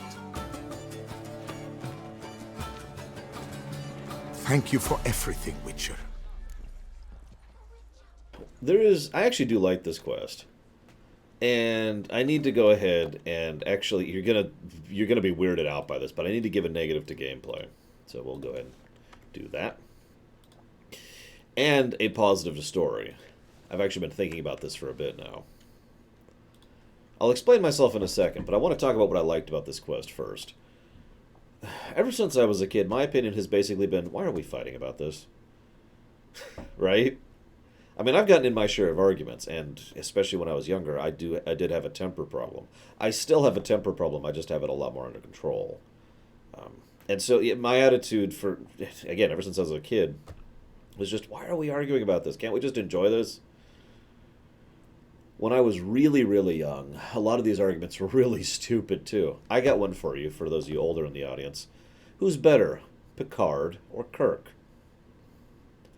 Some of those got really heated when TNG was first coming out, when it was still new. Oh no, DS9 didn't exist back then. So he doesn't exist. Not an option. Picard or Kirk. And people got really messed up about that one.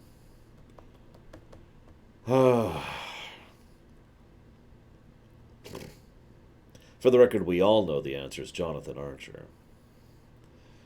But no, I like the idea that there's no real... Even though the dwarves literally attacked me, there's no real harm, no foul. It's like, alright, look. Let's go ahead and just kind of accept that we all love this game. We can love it in our own different ways. And we can all embrace it as fellow geeks, right? I just like that tone. But I suppose I should explain the negative, because that's the only one you care about. You don't care about the positive. You're just thinking, oh man, he gave a negative, and you don't even notice the positive, right? Am I right? Did anyone even notice the positive? So what are we going to do? This needs to be in italics.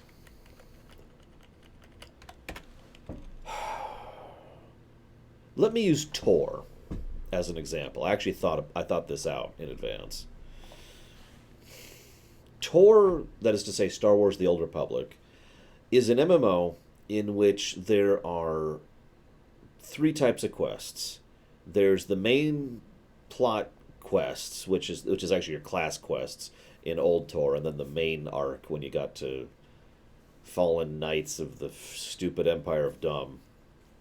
And then you had your regional quests, or planetary... I usually called it the planetary primary, because there's a planetary primary and then there's usually a planetary secondary, which happens later. But the point being, there's like a story arc for the planet. Tatooine has its own story arc as far as quests, and it's completely separate from whatever class you're playing, right? And then you have everything else. The difference in quality between these three groups of quests is huge. The class quest, let's take Sith Warrior as an example, because I can speak to that at length. Agent would work for this as well. Sith Warrior and Agent both have excellent class quests. Some of my favorite story stuff with regards to the game, some of my favorite works with the camera and the voice acting and blah, blah, blah, blah, blah. Then, speaking of the Sith side, the planetary primary quests are okay. Like, they're not really exciting, and they're mostly just kind of, alright, and so then this happens. Then, there's the other quests, which are garbage. They're boring and dull, and they usually involve, in a game in which the conversation side of the game is its best feature, they usually involve at most 2 conversations. One to pick up the quest, and one to turn it in. And no additional variances or mutations, no interesting dialogue, no story, no choices, nothing. This is especially severe because I just realized there's actually a 4th category of quest I didn't mention, which is the companion quests. Virtually every class has a main companion who has an entire story arc. Then you have every other companion. Now, they technically have a story arc, but it's terrible. And this is really a good way to emphasize this. So let's say I do a side companion story arc quest, and it's like, yes, I need to confront this horrible person, and it's going to be this big emotional moment. And then what happens, if you're actually sitting and playing the game, what happens is they wander off and the screen fades to black. And then it comes back from black, and they say, oh man, what a deeply powerful and personal impacting scene that was. I can't believe I went through that. And then they talk to you about it. It's pathetic. And that's how Tor treats most of its side quests. Now, you already see where I'm going with this, based on how I'm presenting this. This is a specific plus specifically for Blood and Wine, because Blood and Wine has some crappy side quests. That's the negative, to put it simply. But even for the crappy side quests, there's still a surprising amount of effort and work put into making the story side of those side quests interesting and fleshed out. I'll give you 3 examples right off the top of my head. Example number 1, setting up your house. Now, the setting up your house quest, from a gameplay perspective, is kind of crap. You walk up, you talk to a guy, and you hand him money. The end. However, at each step, BB is awesome. And there's just this wonderful natural... They picked a great voice actor for it, because he gets across this flowing enthusiasm in the way he speaks. And you can tell he's very much into it. And Geralt himself really starts to get into the idea of actually having a house.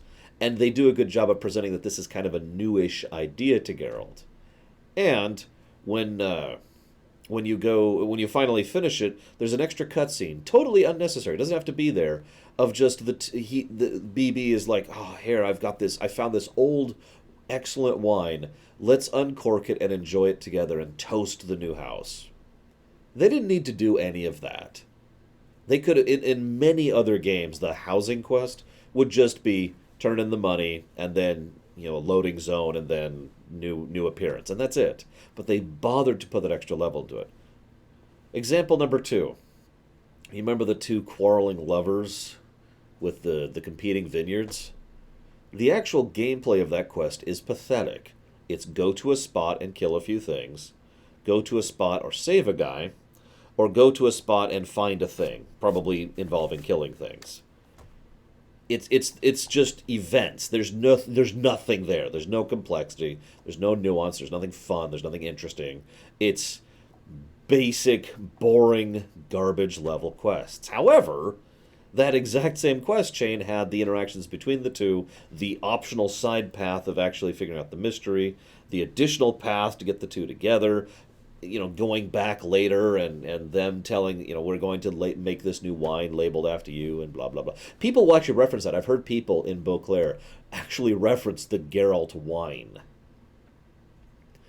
This is why I give both a plus and a minus to this, by the way. The 3rd is the Gwent tournament, by the way, which is just a Gwent tournament, which is okay, but also that crap we had to do running around gathering all the Gwent cards with no particular functionality to it. It's just go play some at Gwent and win. and then go play someone at Gwent and win. You don't even have to play the Skellige deck, which is supposed to be the point. However, again, a lot of effort and work was put into the story side of it to make that interesting. So that's the story plus, and that's the gameplay negative. Does that make sense?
If you really want to hear me typing for like a minute, Adam, that's up to you, weirdo.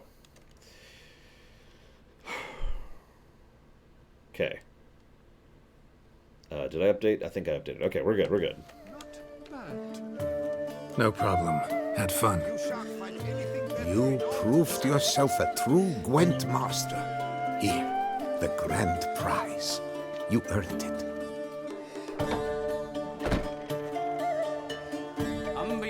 Yeah, no kidding upon a time. I think I agree with you completely. Thank you very much, Count. Thank you once more for deigning to take part in my little tournament. I hope we shall meet again. Who knows? Farewell. But yeah, things like the little question marks and how disinteresting they are is one of the biggest reasons I'll never 100% this game. I could, but I won't.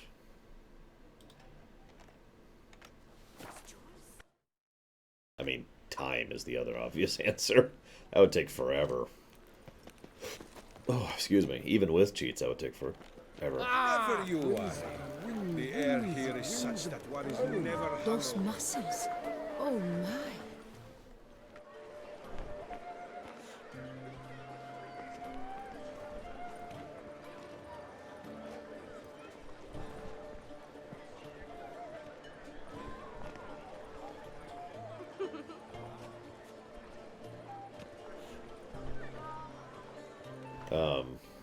Greetings. Geralt, there you are. So, our painting. Are you pleased? Is it to your liking? Do tell. It's nice. Shows a lot of, imagination. Don't recall undressing before posing, though. Some of the other details are a bit off, too. Well, the imagination is an artist's chief tool. Heard the same from a certain poet. He embellishes and invents chiefly. Perhaps you'd care to buy the painting. Given our rapport, I shall take a loss. For you, I'll part with it. I will, at a special price. For 1,000. Why not? It'll make an interesting memento, though I'd hardly call the price a bargain. Indeed. Few have the sophistication to appreciate my technique. I sometimes go hungry as a consequence. All right. At least this way I'll be able to control who sees it. Thanks.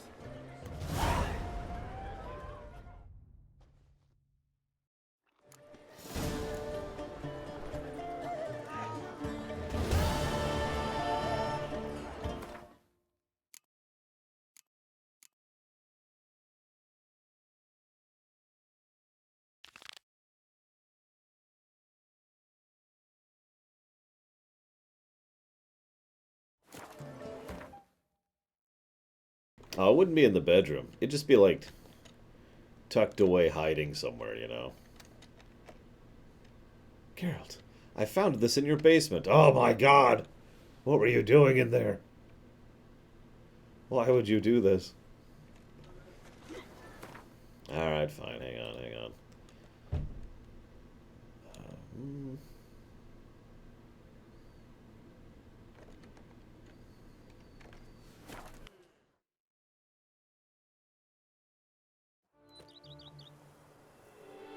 I don't even want to know what Yennefer would do with it. Where the hell am I? This is not where I wanted to be.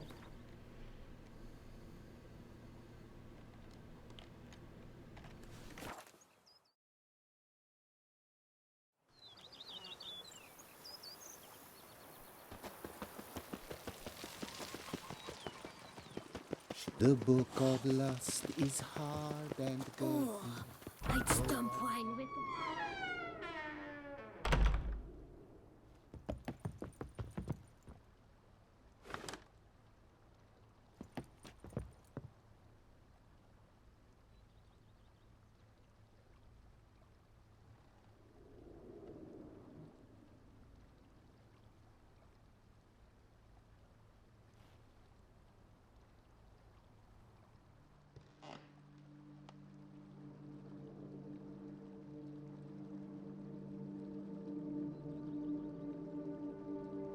You know, I think I'm trying to figure out what the best part is here.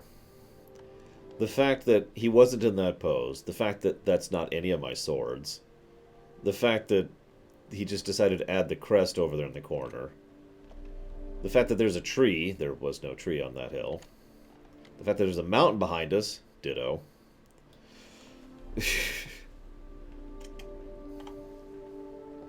There was a griffin, so that's accurate.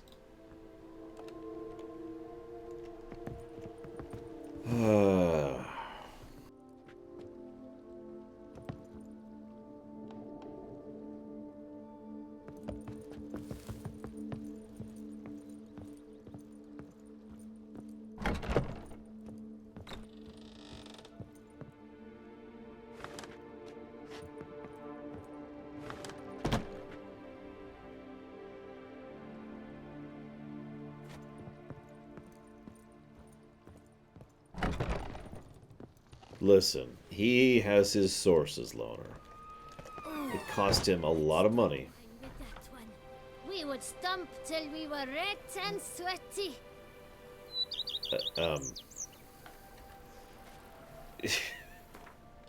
And there's his source right there. One of the workers at my very own vineyard. Exactly, that's why it costs so much. Oh, shoot.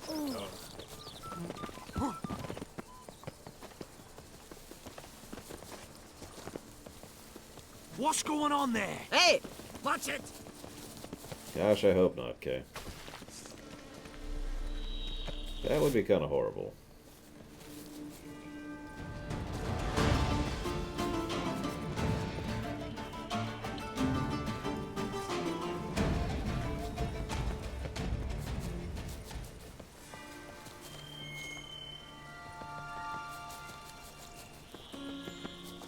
I mean, I'm with you on that, Adam. I mean, I like a good castle, don't get me wrong.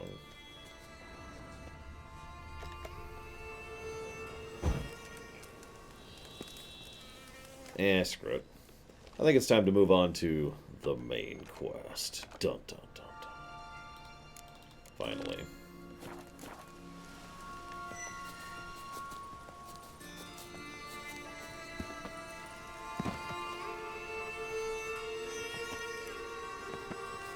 But first, killing this thing.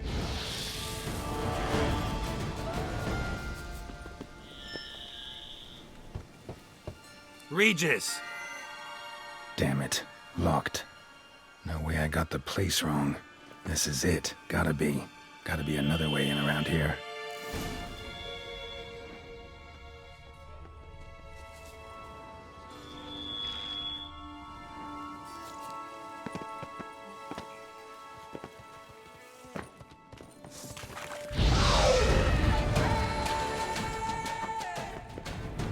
Kicking wars. That vittles a plenty around here. Stench.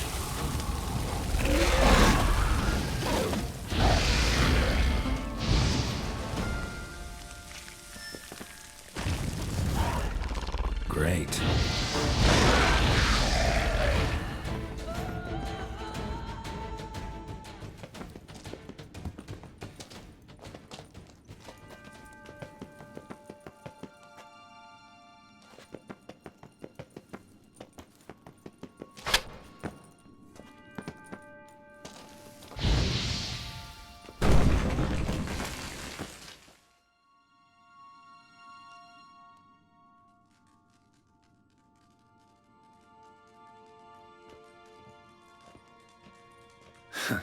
Agreed to meet a vampire at a cemetery. How much more cliché can you get? Nothing comes readily to mind. Could have left the door unlatched. What of my privacy? I value it rather deeply. Unmolested, especially by unwanted guests, that's my preferred state. Besides, I knew you'd find a way to get in. True enough. Need to find your friend. I'm hoping you'll agree to help. I shall do whatever's in my power. Yet what you want or even need must matter little. What matters is what Dettlaff wants. If he does not wish to be found, you will not find him. Ever. End of story. Come on. Gotta be some way.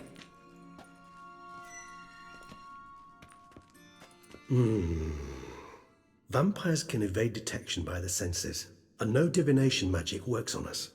Even the most precise megascope would be useless. And this? Could this help? Wherever did you get that? Off one of the beast's victims, found by a bend in the river. Body was chopped in pieces. 3 of those pieces were hands. Hand with the ring seemed the odd one out. Abruxa had taken an interest in it.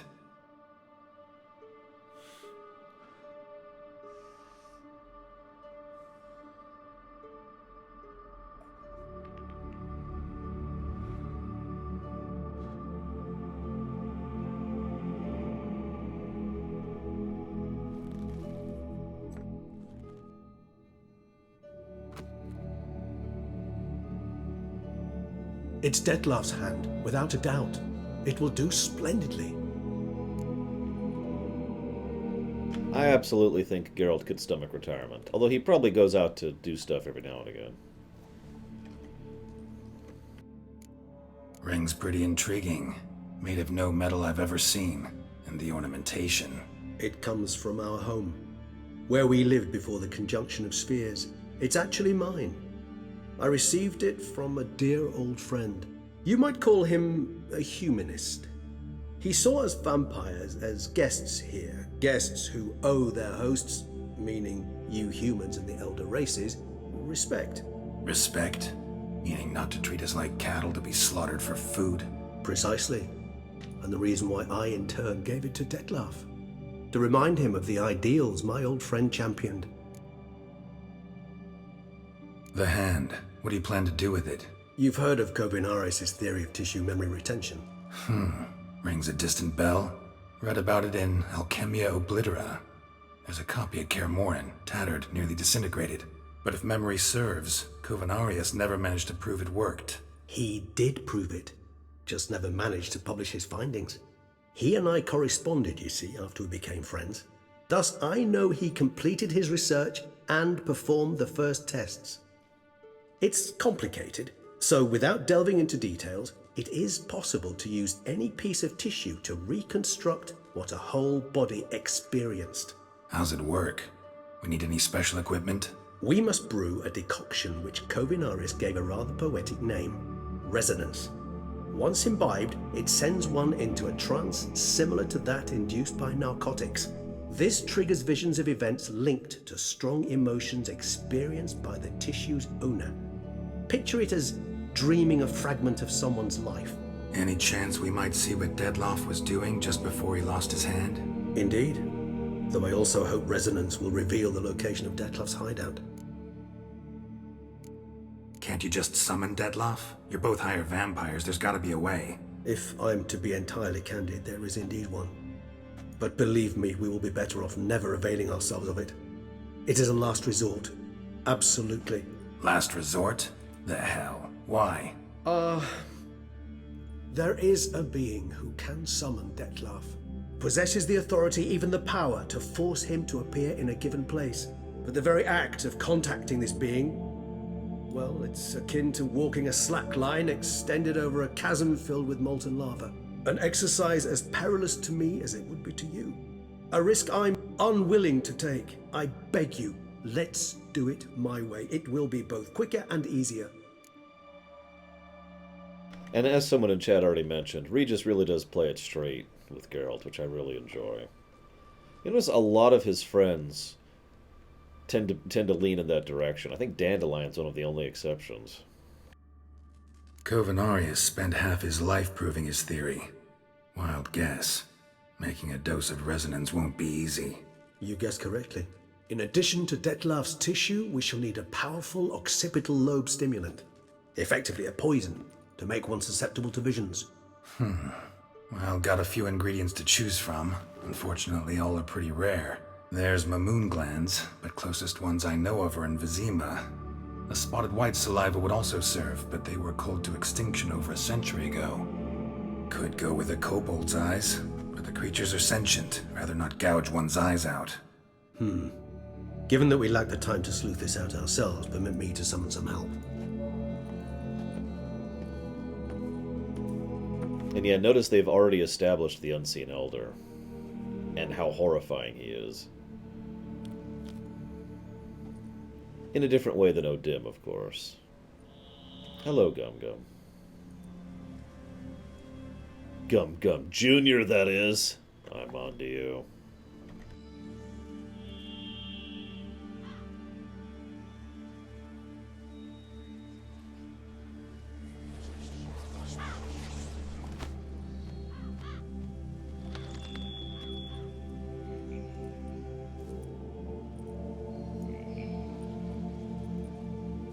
What was that? A raven? Rather a common sight at this latitude.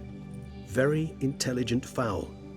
I asked him to look for the creatures you mentioned. Him and his brethren. Perhaps they'll find one in the area, and I would hazard that a flock of ravens will spy any said creature faster than a solitary witcher would. With all due respect to your skills, my friend. It will take them some time, nonetheless, so perhaps you'd care for a snifter of mandrake.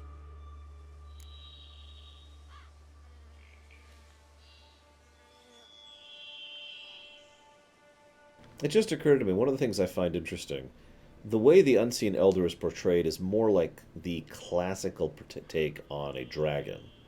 Big, horrifying, dangerous, but ultimately keeps to itself unless you bother it. In other words, don't wake the sleeping dragon, right? And that's pretty much the way the Unseen Elder is portrayed, consistently.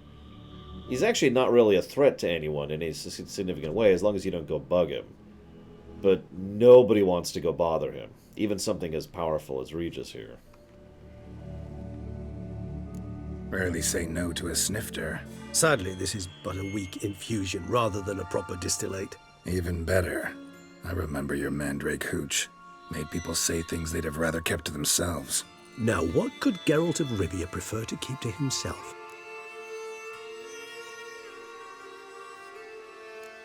Everyone's got some secret. I agree wholeheartedly. I also believe it wise at times to share one's secrets, unburden oneself to those one can trust. This your sophisticated way of asking me if I trust you? I prefer almost always to ask you directly. It seems a test of intelligence, one you just passed. Maybe you should go first. Reveal one of your secrets. After all, you vampires lead very interesting lives. Anything in particular interest you?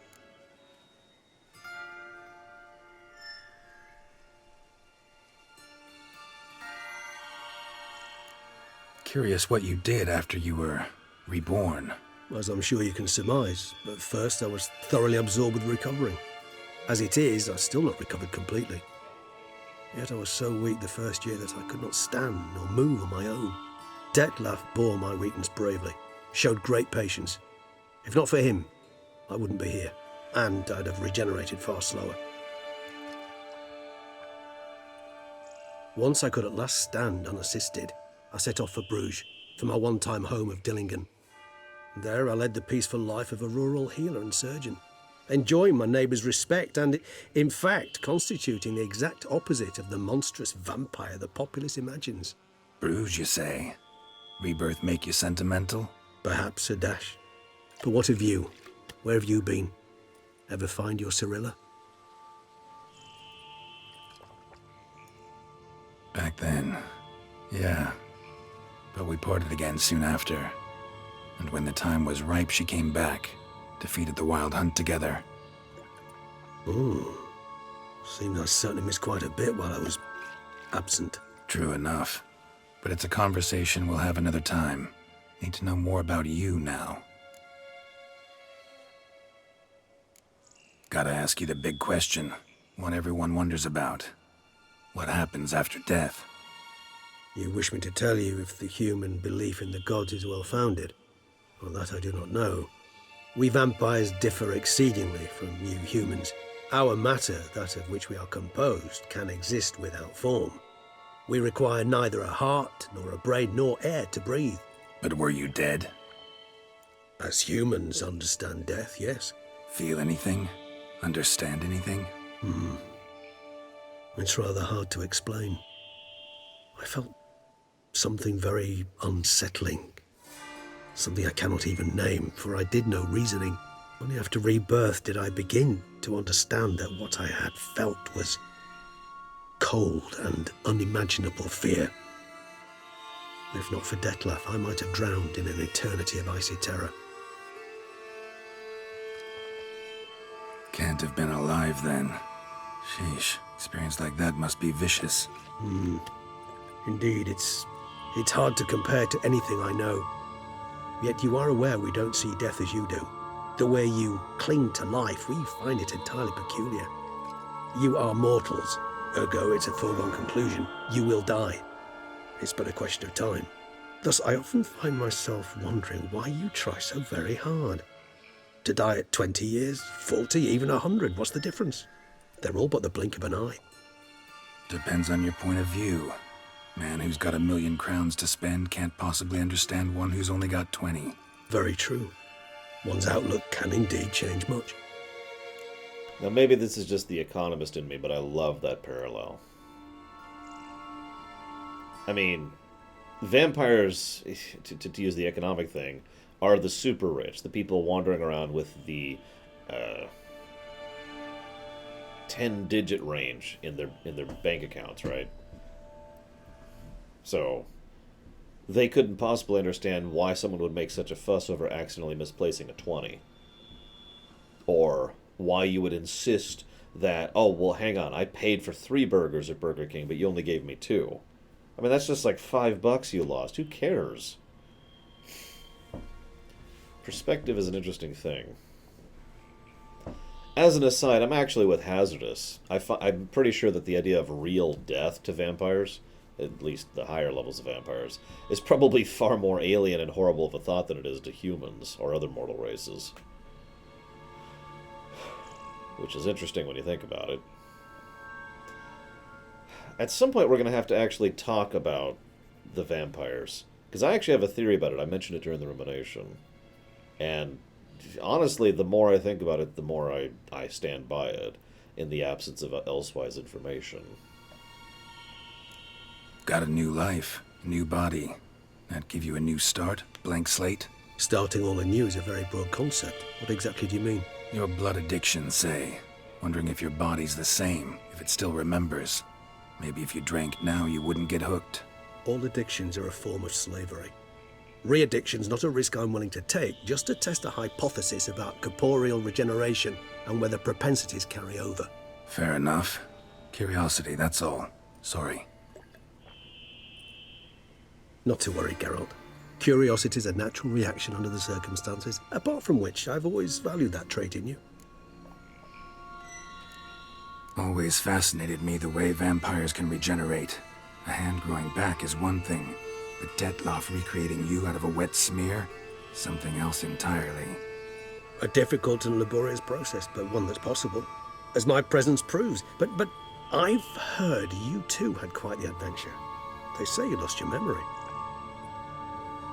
For a bit, but Triss helped me get it back. Actually, pretty damn lucky I only had amnesia. Yes, you humans are rather buggered in those terms. To strip you of life is, well, it's just plain easy. I've always pitied you in that regard. We vampires are much harder nuts to crack. If a member of another race kills one of us, we can be reborn with a living higher vampire's help. However, if one of our own strikes the deadly blow, death is permanent. There can be no rebirth. One of the chief reasons why vampires long ago swore never to fight one another. Alright. That irritates the crap out of me. And I have to admit, I want to give a story negative just for that point. I've actually been debating that point ever since we got to Blood and Wine. And with the advantage of thought and, time, I've decided it doesn't deserve a full negative. But that still bugs the ever-living crap out of me.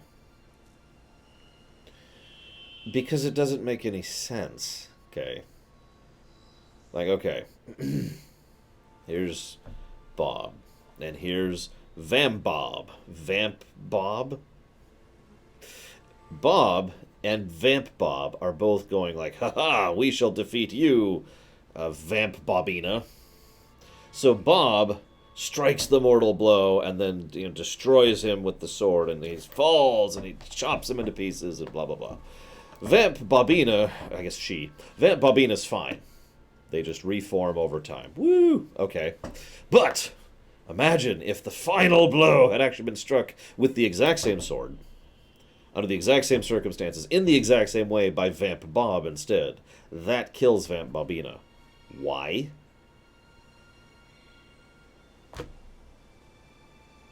Now, there are ways to kind of make this make sense. And I mean that sincerely.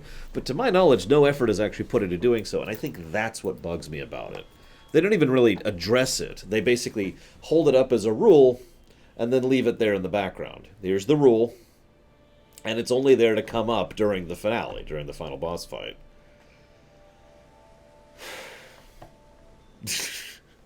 I know rules magic literally exists in this setting. I know curses... Wait, that is rules magic. I know there is magic in this setting. It just... I don't know. It kind of irritates me. Now... biting actually makes less sense if you think about it for a second. Now, I do want to say one thing, real quick. One thing he said that I like, even though it's actually several other things he says completely contradicts this. He mentioned that if a higher vampire, one of these guys dies in a rather permanent way, one of the other ones can bring them back. I only mention that because I like the idea that I'm just going to call them vampires, just to be simple. Is that okay? I like the idea that vampires can regen other vampires, but basically that they couldn't of their own right.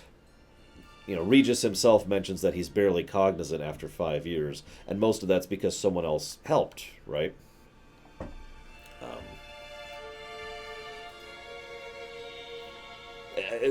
Basically, I like that idea, even though that's not true, because Regis says several times that he would just still be regenerating if he hadn't had help. Shrug. Whatever. It's just a quick aside. I just wanted to mention it really quick. Now, Pharaoh in chat, hi to Zara, and hello, Zero. Pharaoh in chat mentions the idea I mentioned earlier. So, he drinks the blood, right? The idea here is that the actual physical act of doing so doesn't mean anything at all. He himself just mentioned that they don't really have a physical form in the strictest sense of the word. Or, to be slightly more accurate, that they're not bound to their physical form. So the idea of them being a, for lack of a better way to put it, soul vampire, to literally drain the essence, the life out of something in the act of doing so, actually makes a lot of sense to me. So, him biting Detlef might not have meant anything. That might have been purely symbolic. It could have been, however, that he decided to consume his soul, or essence, or life, or whatever you want to call it, and that is thus his permanent death, because the thing that was really him, the essence there, is now destroyed. That would make sense. To my knowledge, nothing in the game supports that. I could be wrong. But I do think that idea is something that makes a lot of sense and helps to explain this very neatly. It would also be interesting then if vampires could do this to anything else, as someone in chat just mentioned. Pharaoh just mentioned it. If a vampire had the ability to just and absorb the life or essence or spirit or whatever of basically anything, just permakill, perma erasure, cessation kind of a thing.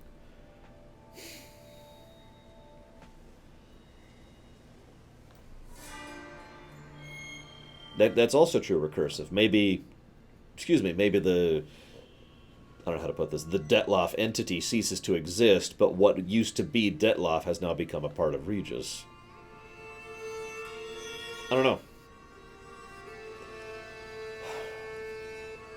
My main complaint here, the main reason I think this might lead into a story negative, is this is actually a pretty important plot point that very little effort is actually put into explaining. Like I said, I think I've talked myself out of giving it a story negative. However, in so doing, I think I have come up with another story negative. Now, that's much later. We'll save that way for later. But Kay does mention an interesting thing. What do the vampires feed on their own world?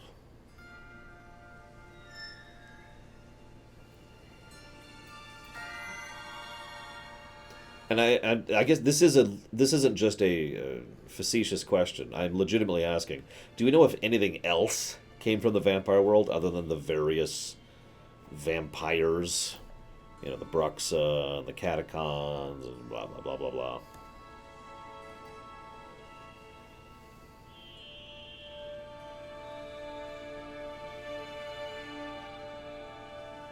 That's fair hazardous. Maybe they don't need to consume at all. Which is funny, because it fits their nature as being truly alien.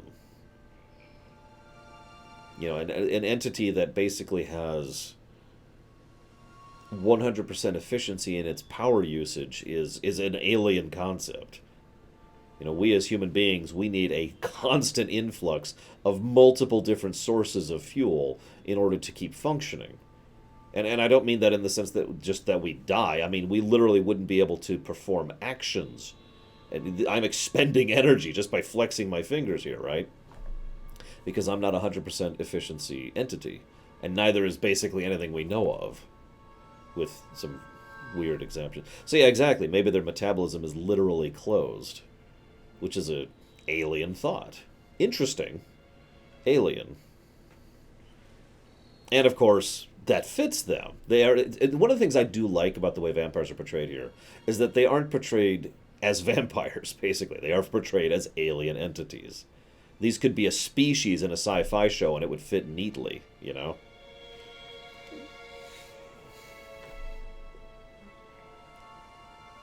God, that's horrifying, guy.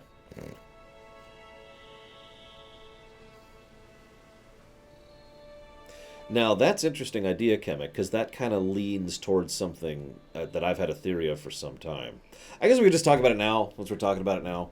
So I've had the theory for a while, ever since I first played this game, and I have this theory very firmly now as well, that their world is naturally very organic and gross, just to put it as bluntly as possible. We see brief insights and bits of this during the Detloff fight, and there's a couple of other indications that they are a very, for lack of a better way to put it, gory species. In fact, if you look at just about every version of every bloodsucker, whatever you want to call that, they're all pretty gross. I don't have a better word to put it. Lots of exposed tendons and muscles and harsh skin, claws, very bestial, blood, very loose.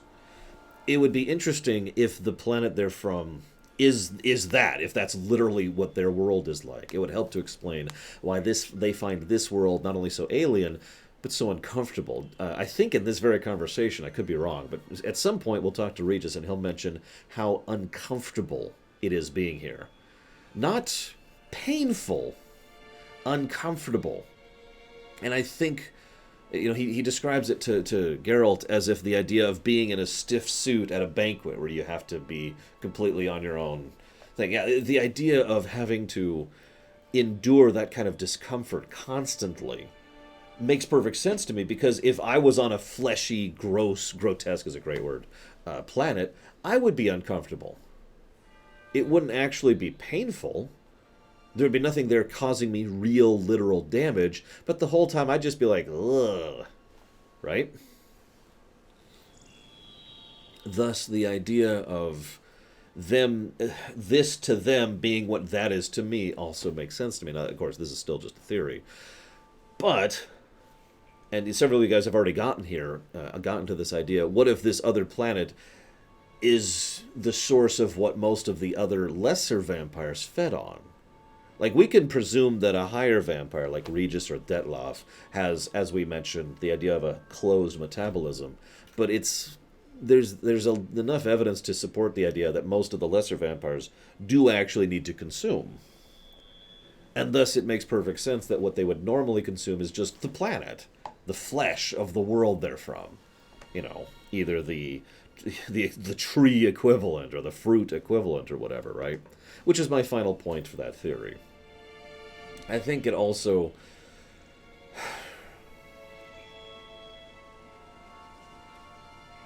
for lack of a better way to put it, I think it also helps to explain the blood fixation they tend to have. You know? Oh, exactly, Kay, exactly. You guys have seen Alien or Aliens, right? Don't watch any of the other ones. Xenomorph hives are brilliantly visually designed to just be grotesque horrors. Nightmare realms. But imagine you go there and the Xenomorph's like, hello. And they're just nice and polite and kind. As long as you keep, as long as you do what you're supposed to, of course. Otherwise they might scream, monster, monster. And as one final point, I like the idea of their world being a literal flesh ball of doom, because it adds a weird dynamic to what would be the political side of things. Like, imagine what kind of power, politically speaking, that an unseen elder would have back there. See, it's funny you say that, Kemek. Alien 3 is actually probably my least favorite of the franchise. Well, Avurl is Imperial for drink. Hazardous. So hopefully that explains that. Put simply, it's set to go off every 15 minutes to help me stay hydrated. Mom and I had actually a very long chat yesterday about my health and how it's been getting worse, not better. And I'm like, what am I doing wrong, Mom? I'm cooking, I'm eating better food, I'm exercising more regularly. I have a nice bed which I sleep better in. What am I doing wrong? And we came up with a few ideas, and one of them is that I'm just not staying hydrated enough. And she's right, when I'm streaming or recording, it's extremely hard to remember to drink. Go ahead, make fun. But it's true. So, yeah. Anyways. So I guess that's it. Like I said, I don't think the lack of explanation deserves a negative. I do think the lack of effort on an explanation kind of deserves a negative. So that might actually lead into the big story negative. And it's honestly the last story negative I can think of. That's not true. There's two story negatives I can think of. One of which I'm willing to debate. The other one, we'll get there. We'll get there. I mean, stress is something I can't do anything about. No, it's okay. The bot is set to poke me every 15 minutes. I think that's a nice value. I even have more liquid at my desk than normal, so I'm not going to run out like I usually do. Got another thing right here. All right, give you one question. What do you want to know? One question to ask one as fascinating as you, Geralt. Cruel parsimony, I'd say, but I shall do my best to make it count. If you were to die and be reborn as I was, in your new life, would you choose to be a Witcher?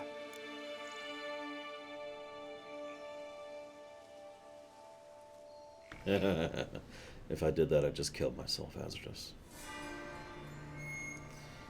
What do you think? Would Geralt be a Witcher or something else?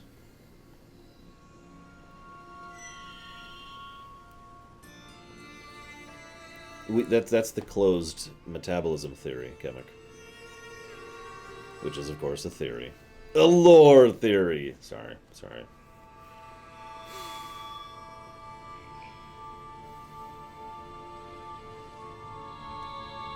I was gonna say, how many people choose to be a Witcher as is? They may accept it. They may even choose to like it over time, but... I like the idea that Geralt is actually taking this long to seriously debate this question in lore.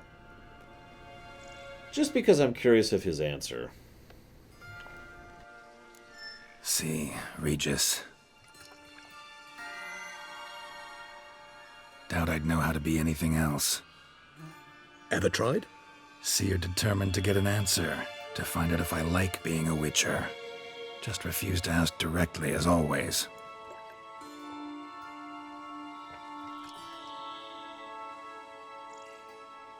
I like being on the path.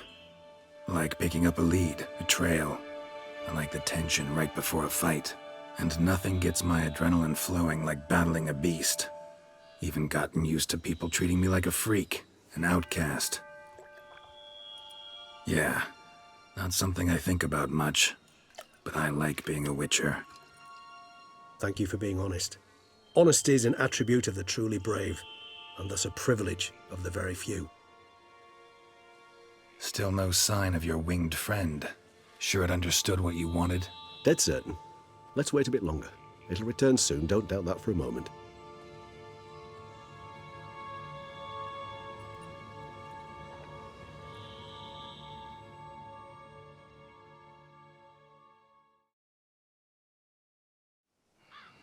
I hate to interrupt here, but there is one caveat with the closed metabolism idea. Like, they drink, right? He's drinking just now. What becomes of that? He can drink blood. What becomes of that? You know. And we know they can fake eating too. Like, something has to be done with that. It can't just kind of sit there in the mass for a while, right? Now, that leads to a second question, though. This is actually arguably a more important question. I don't want to get into the biology per se. What I do want to get into is the biology. Hear me out. How does he taste? I know that sounds like an odd thing to comment on, but remember, what we have to allow us to taste things is actually multiple complex systems that coordinate with each other to give us an input, an overall input on what we are ingesting.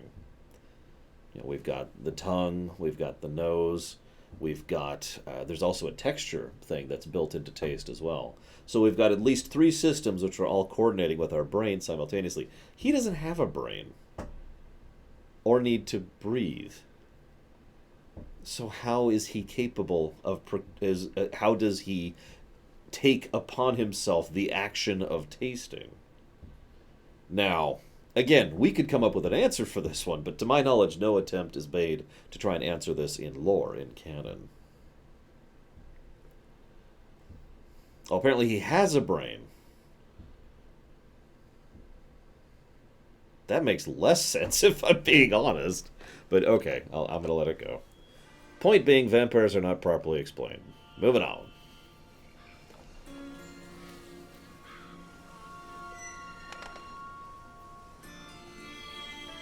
Ever vigilant, even in his sleep. Quite vampire-like, in fact. Are you absolutely certain they don't administer a few of our genes during the trial of the grasses?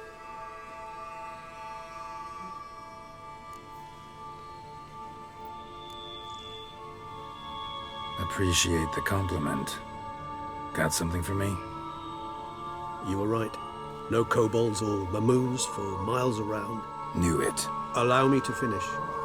You see, there's this spotted white. It haunts an abandoned residence in the Caraberta woods.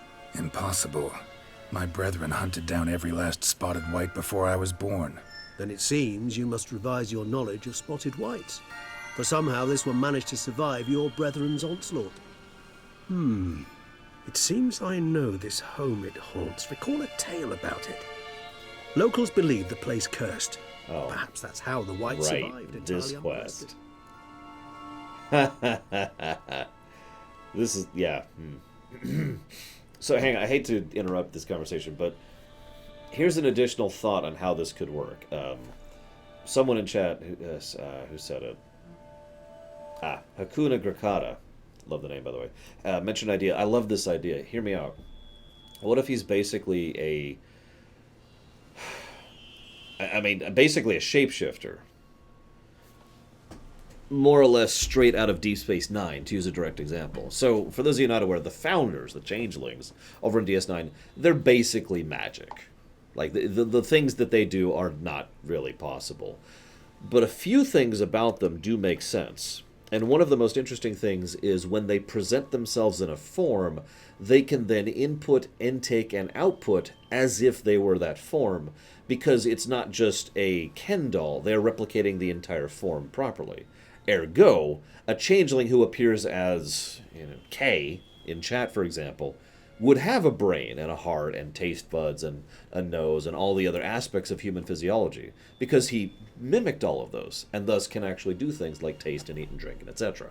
Right? So it would kind of make sense to me, given how morphic vampires are in general, if it's a similar process. If Regis can literally taste and drink and eat, because he's technically a human being right now. He is taking upon the form of one. That idea appeals to me, not only because it makes sense, but because there's some possibilities there for people, vampires who actually want to be a human, because they enjoy being human. Like it's a hobby for them, or it's a vacation, or it's something that, just a little side thing, right? Just food for thought. And yeah, Detlef does change in mid-fight at the end, you're right. Know anything else about this curse? I don't recall much in particular. Really don't attach much importance to such things. It was mentioned to me as an anecdote, no more. Come on, search your memory. Something, anything could be important. I believe it had a relation to hunger, or, perhaps greed, rapacity. Someone was punished for something... Textbook definition of a curse, pretty much. Sorry, Geralt, I try not to clutter my mind with the details of every far-fetched tale I happen to hear. What are your thoughts? A specimen of a species thought long extinct, and a curse in one place. That a coincidence, or are they related? Professional curiosity. Personally, I've nothing against you delving into this dilemma, but please remember we need the white's saliva. Nothing beyond that.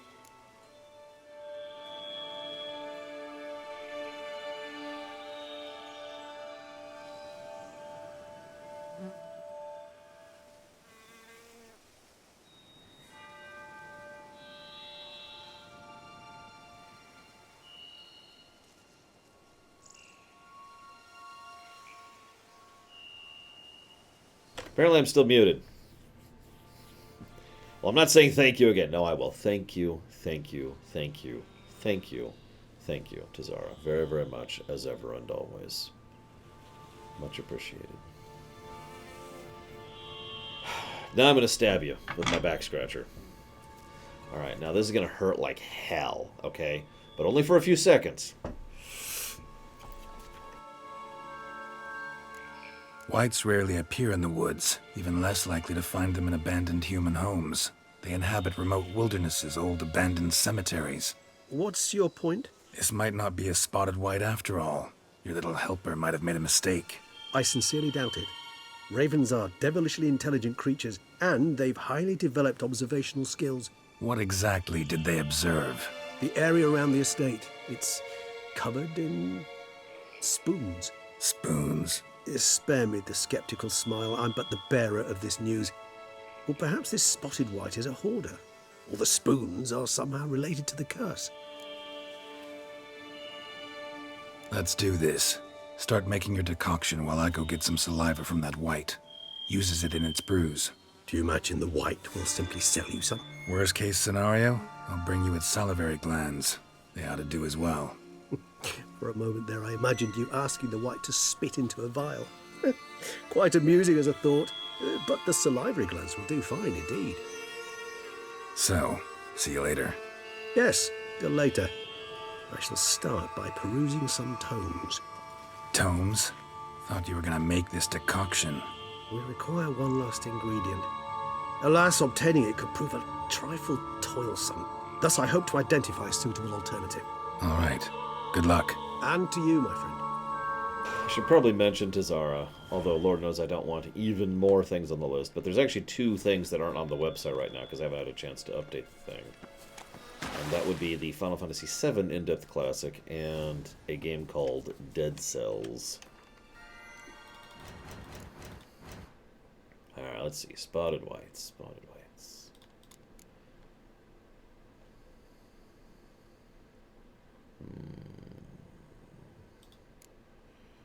Probably a necrophage.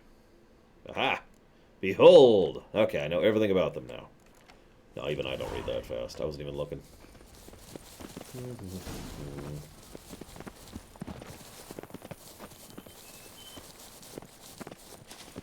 Not really hazardous, no. Bar guests. Never a good omen.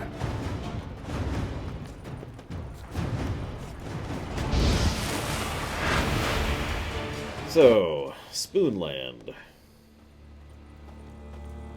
Can I just say that I do like that they added this in here? Not just because of the fact that it's a reference to, you know, Hearts of Stone, but because of the fact that it makes sense that we would see the impact of him elsewhere. He's been around for a very long time. So it makes sense that somewhere, somewhen... Get a sense that the spoons are beating out some kind of rhythm. A message. Trying to tell me something. Basically that we would run into an impact of the curse. In fact, I have the weird and quiet suspicion that sometime in Geralt's life, he actually found and tried to deal with a curse that was a consequence of Gaunter O'Dim that he didn't know, basically. He wasn't aware.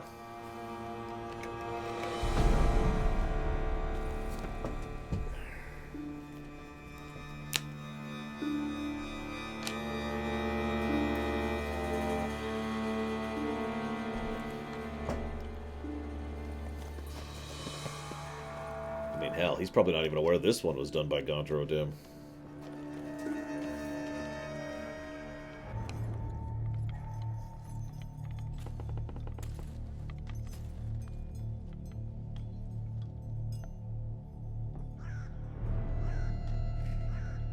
None shall sit and dine with you at your table. No spoon you have shall say to you, never again shall you wish to spy your reflection in the mirror. Sounds like a curse, all right.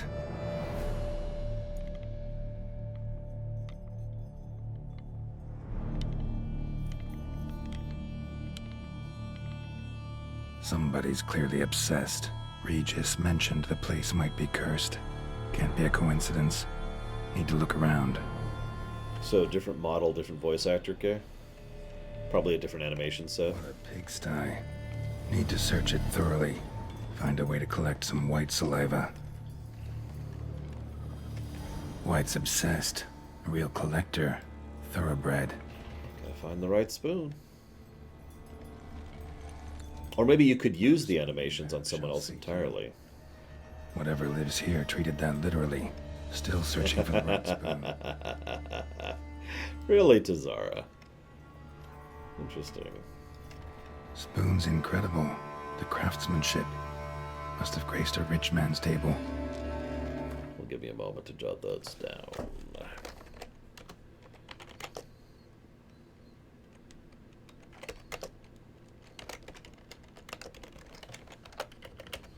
I'm sure Valaquenta will enjoy that.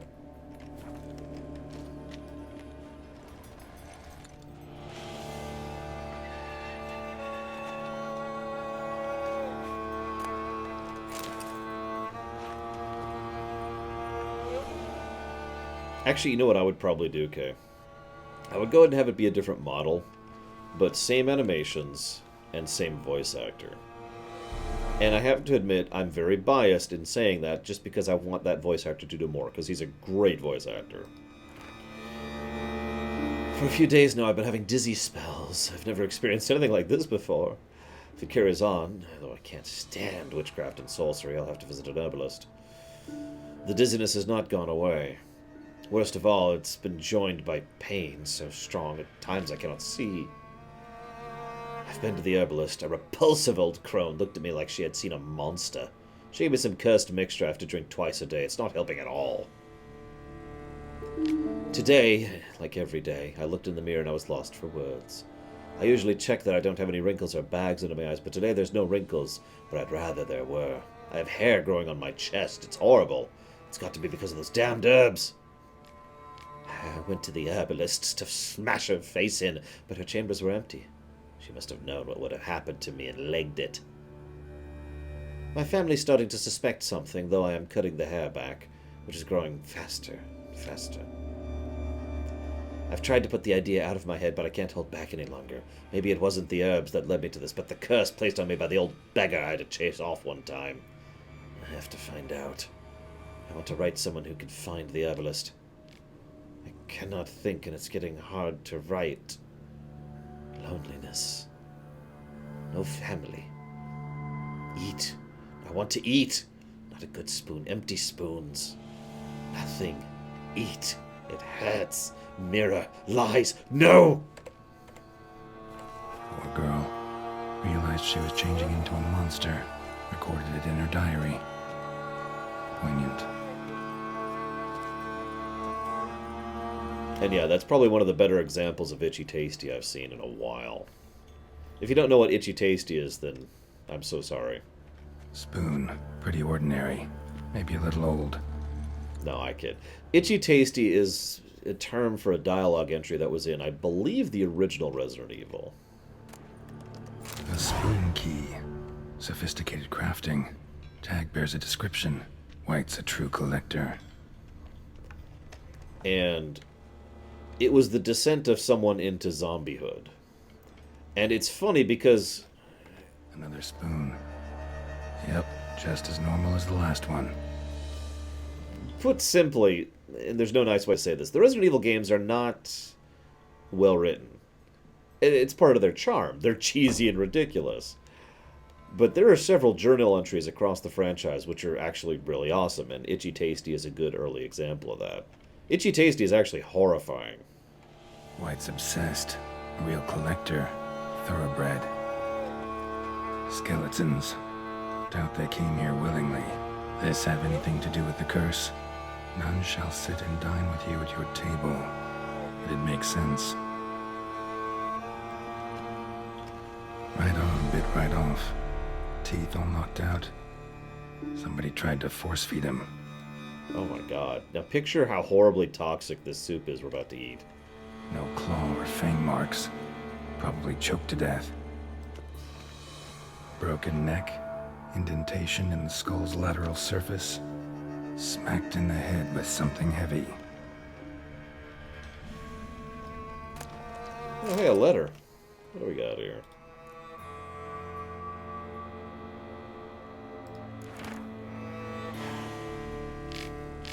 Dear Master Levasseur. Dear Master Bob, I know you track outlaws for pay.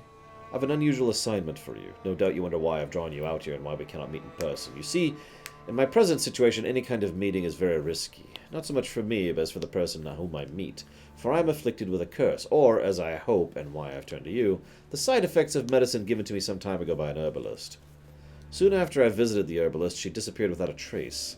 I desperately wish to understand my illness. I wish to hire you to find her. When you do, learn from her as much as you can about the medicine she gave me. If my suffering is a result of her wickedness, then make her provide an antidote. I assure you I have ample wealth and will reward you with no small part of it for your services. If it turns out my suffering is not the fault of the herbalist, please let her go. I will then have a different task for you, because this shall mean I am afflicted by a terrible curse which only the gods can cure. I believe it was cast upon me by a certain beggar who came by the manor while I was having a soiree with a few friends. If you can find that vagrant, I will pay you double. Sadly, all I remember of him is he sold mirrors. I'm aware this is not much to aid you in your hunt, yet I trust in your considerable talents and wish you the best of luck.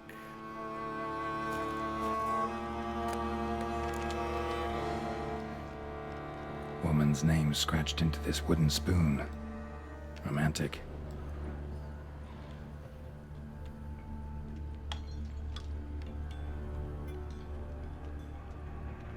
No kidding. Gramoran. So what would Mr. O'Dim sell in Cyberpunk?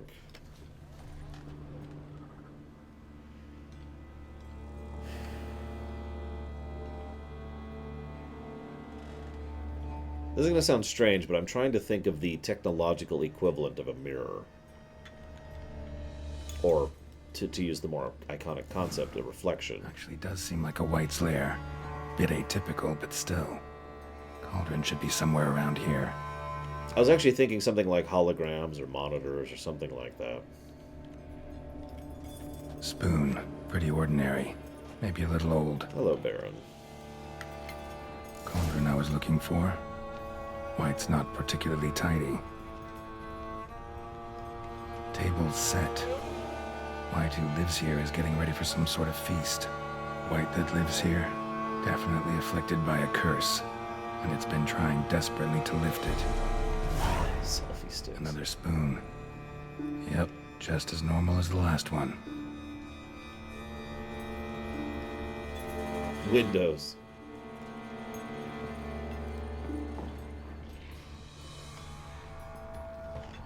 Oh, that's an interesting thought, Kay. He sells antiquities. But yeah, I was thinking more figurative myself. Again, the whole reflection concept that I loved. White's obsessed. Real collector.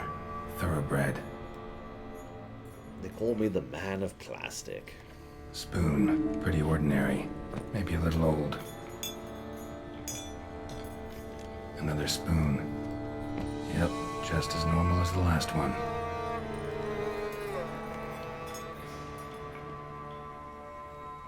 White's obsessed. Real collector. Thoroughbred. Save. There are a lot of bones down here. White's been a collector for years. Those aren't bones. Wow. Yes, Baron, I am very dead. Spoon. Pretty ordinary. Maybe a little old. This is going to sound very strange, but I like the idea that Gaunter sells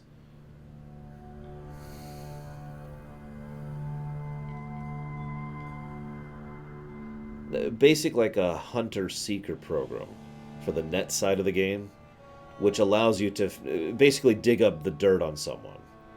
Just kind of slips in there and figures out whatever they're hiding about themselves, right?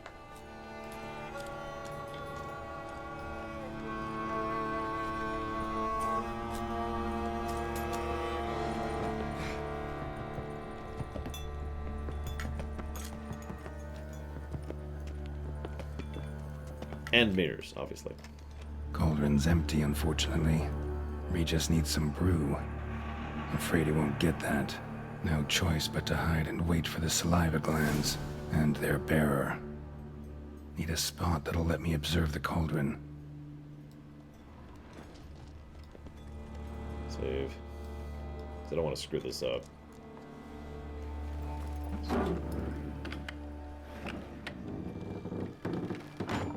Actually, funnily enough, the thing in Watch Dogs does sound a lot like what I'm implying, yeah. The thing that just really digs into everything about someone's personal influences and preferences and everything. Like, the way they use it in Watch Dogs is actually pretty close to just straight magic.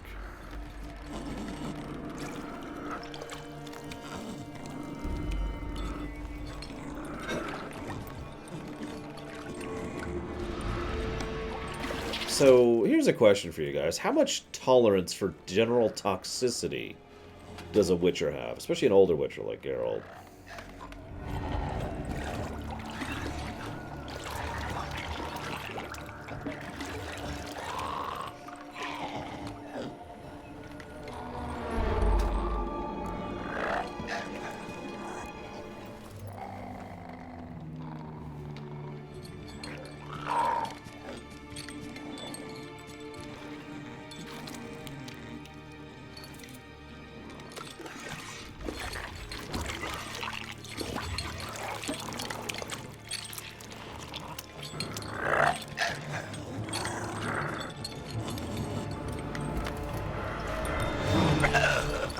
I'm not gonna hurt you. Wanna help? I've seen the words of the curse on the walls. Think I know how to lift it.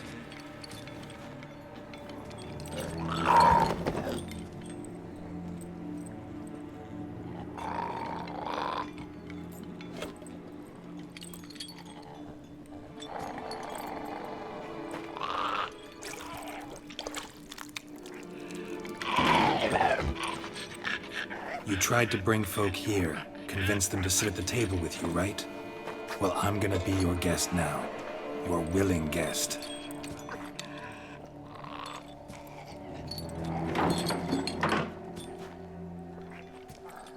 Me too, hazardous. Funny, since to my knowledge this is a unique monster. So they did all this just for this one quest. Just need a bit for Regis.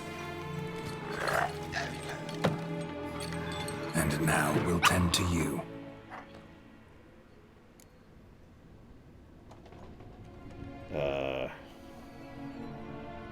Oh god, I don't remember. Need to get this right. Words of the curse were, none shall sit and dine with you at your table. No spoon you have shall sate you. Never again shall you wish to spy your reflection in the mirror. So, no spoons.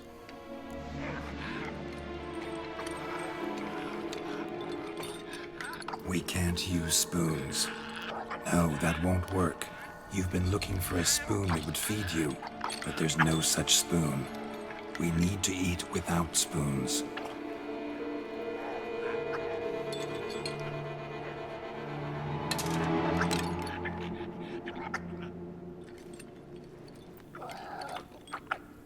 God, Geralt.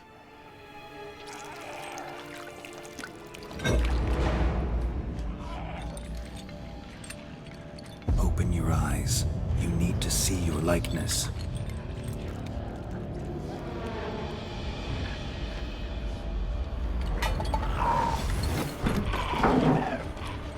Look at that.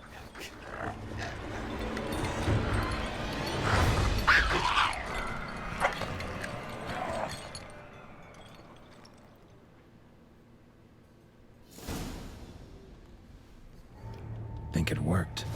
Just not quite like I expected. Need to see what happened to the white. Won't be hard to find given its stench.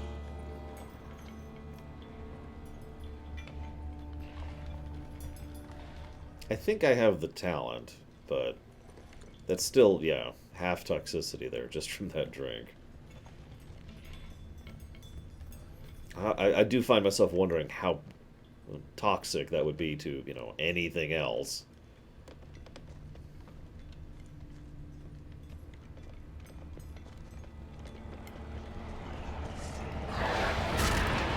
I hate Barghists.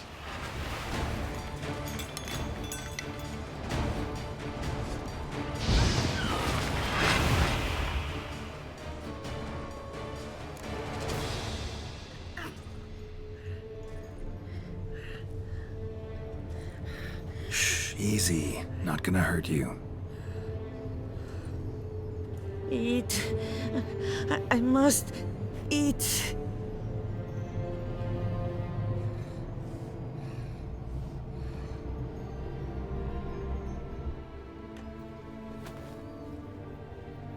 Fair enough, Kay. I'll take you someplace safe.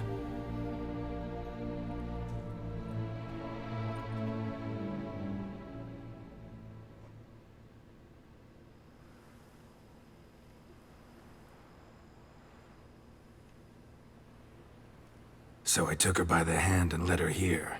Seemed the only sensible place for her. You did the right thing, sir. She should recover quickly here. Don't worry, sir. I shall see to everything. She is safe here and in good hands. She'll soon be back on her feet. Might actually take a while. She hadn't eaten anything in over 100 years when I found her. Horrid. Whatever brought this about? Told me her story on the way here. Her name's Marlena. She was once the very beautiful and proud heiress to the Trastamara estate. One evening, when she was holding a banquet for friends, a beggar came to her gate seeking alms. He had a bowl and a spoon with him. He sat outside her fence and waited. I've heard of the custom. An ancient rite of hospitality that obliges one to give food and drink to such a guest lest he depart hungry. To neglect the custom is to bring great misfortune down upon oneself. Marlena didn't care a whit for the old customs. She drove the man off, saying she'd rather feed the leftovers from her feast to her dogs than to give the beggar anything. The beggar then broke his spoon, cast a curse. She was beautiful, so he said she'd never wish to look at herself in the mirror again. Since she adored feasts, he swore no one would ever wish to sit and dine with her. And as she even refused him the crumbs from her table, he swore she'd never find a spoon in the world that would sate her hunger. A harsh punishment. I imagine lifting the curse was hardly simple. Curses are tricky. They play on irony. Always gotta figure out what the catch is. Marlena had spent decades looking for a way to lift it. Transformed into a wight, she stole spoons and lured folk into her home, trying each time to get them to dine with her. Didn't work. So what did? Someone had to sit down and share a meal with her, of their own free will. They had to eat without using spoons, and make her look at her reflection. That's it? That was all it required? Simplest solutions are sometimes the last that come to mind. Besides, when you're a wight, it's pretty damn hard to find willing human company for a feast. I imagine so. But, most importantly, it is now over. Please, don't worry. She will be in good hands here. So, now that we've got that over with, ever play Gwent? Thanks. Gotta get back to my business now. See you soon.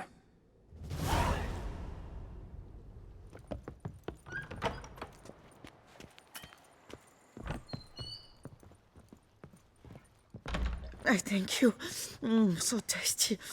Oh, so good. Yeah, good thing we already spruced this place up, and we have a nice guest bedroom now.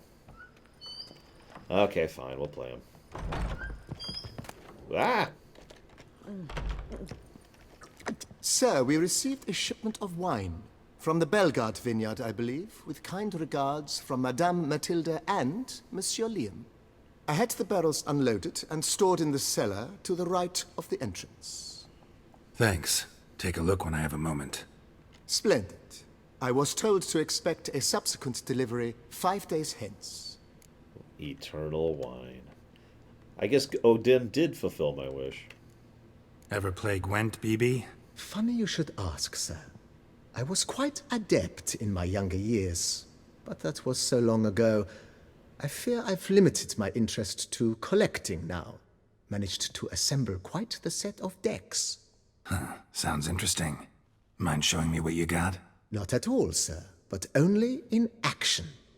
A round or two, perhaps? May the best man win. Do you wish to play against any particular faction, sir? Skellige seems most appropriate for you. As you wish. Would you prefer I use my strongest deck or a weaker one? Feeling lucky today. Use your strongest. At your service, sir. Well then, let us play. Alright, we got this. With no music for some reason.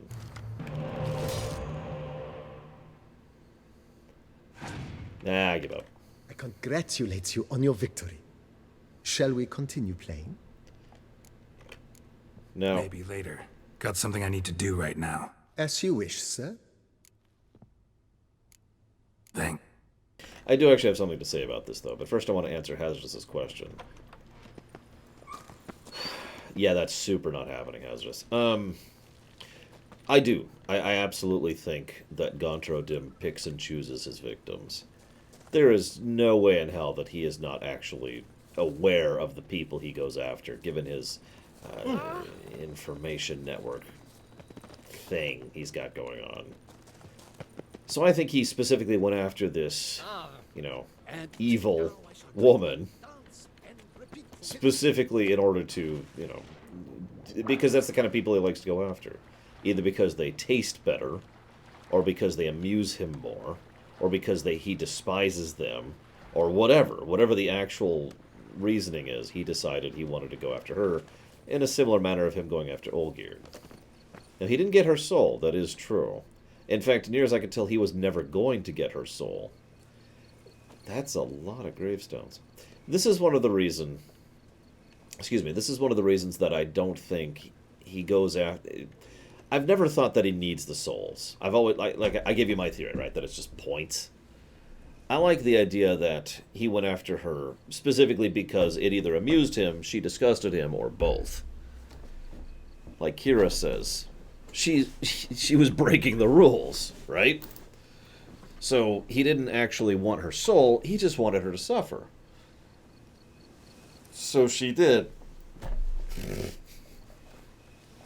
Enough said, really.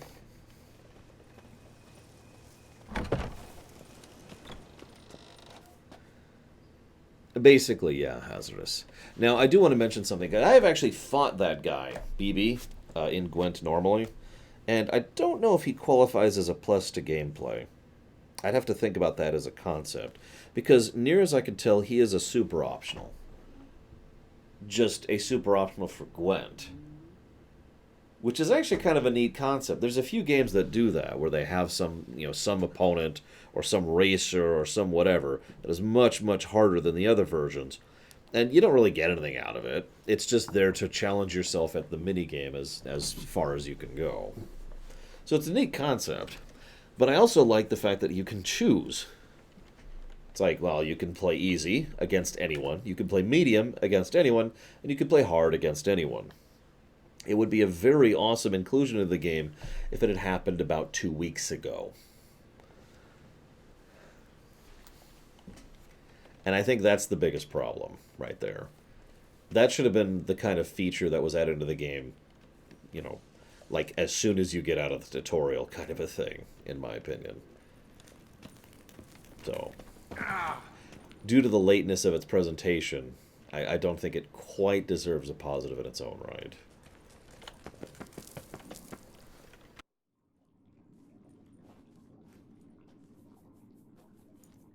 Think your friend's hand will make for a nice broth? You've clearly honed your sense of humor. But we are not cannibals, Geralt. I took a fragment of tissue from the hand.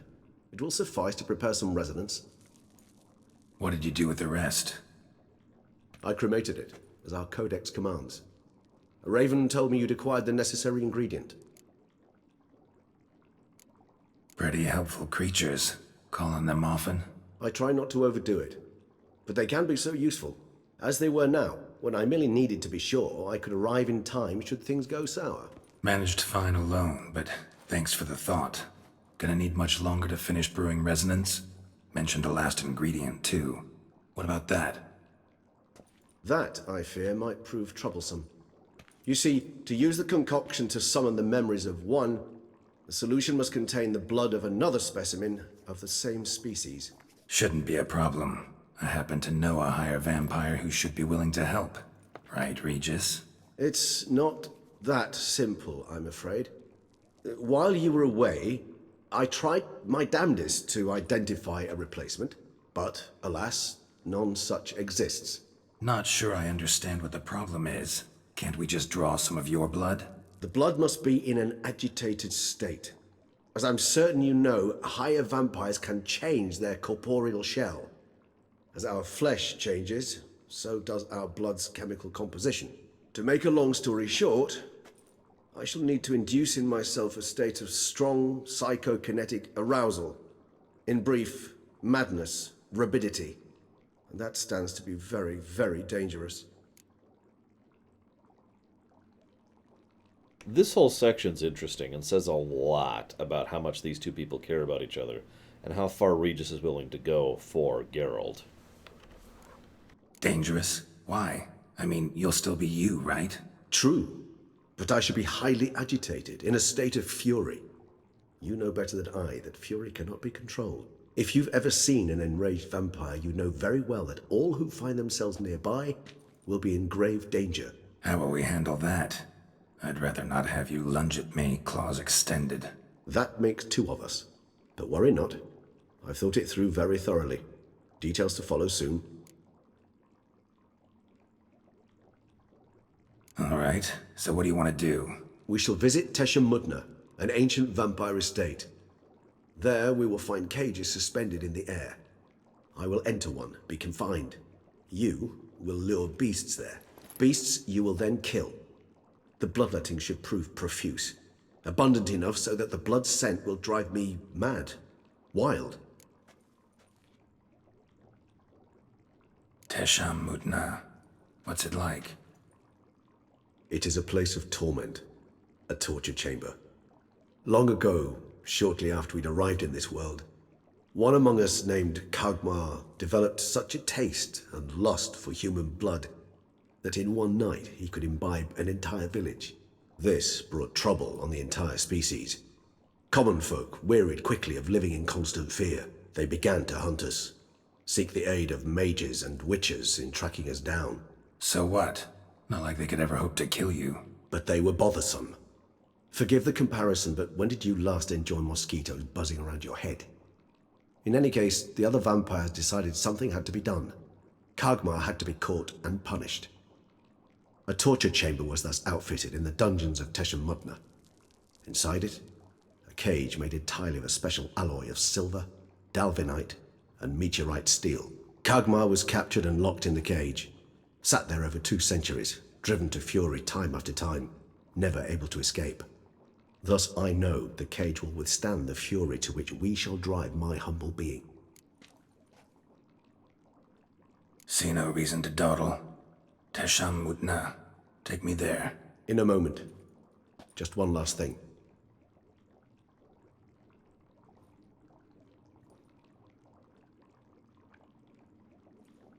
What was that? Blood.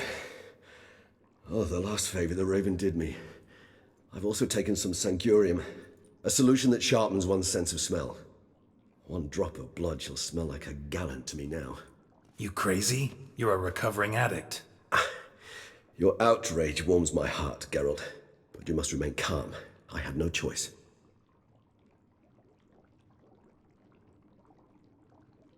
As things stand, the die is cast.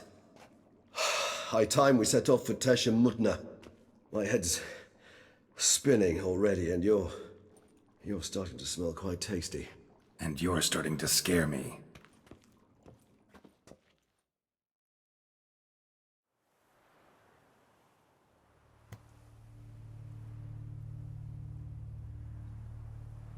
This whole sequence is horrifying, by the way. Kind of...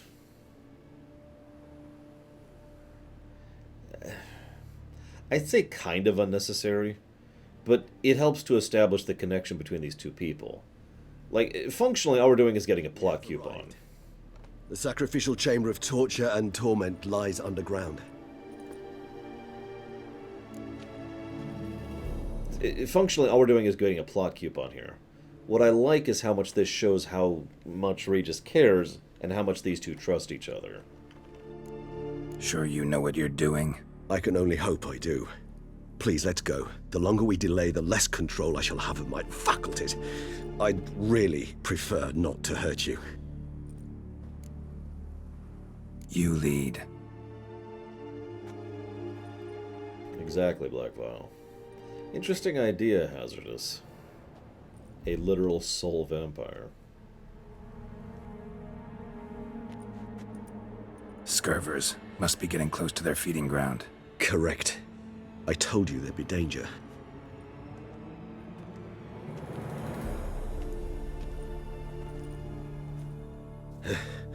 Beyond this wall lies...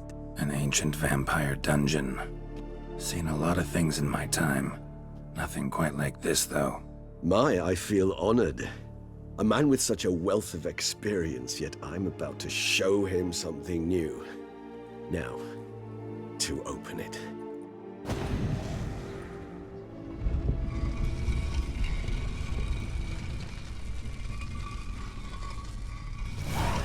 How the hell? It's an ancient form of protection against unwanted guests. The mechanism which releases the latch reacts only to a higher vampire's blood. Tricky mechanisms, a vampire hideout. Fortified, secured. Must have been important to your species once, Toussaint. It shall always be so. During the conjunction, the gate from our world into this one opened upon this land and no other. This was the first place we saw. This place. There's evil here. Death hangs in the air. Yes. Great many beings have breathed their last here.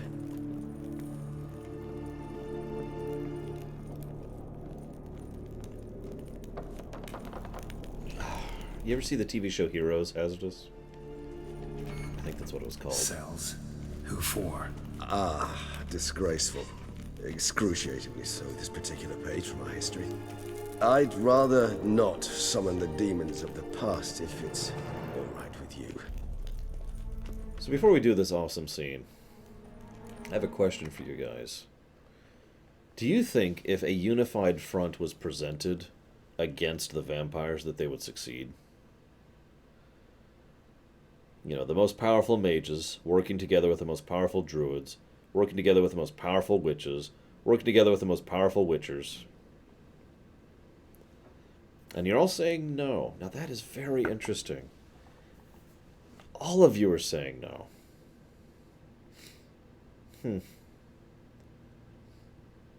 Damn. That's almost worth a story negative by its own right. Look, I'm sorry, but the moment you introduce the Mega Dooms into your setting, the moment I get a little de-invested. You know what I mean? Like, the mere fact that vampires are that high tier that you guys think that a combined force of everything couldn't stand against them? What the hell is that garbage? Like, I'm trying to think of another setting that has something like that, and I'm not coming up with anything.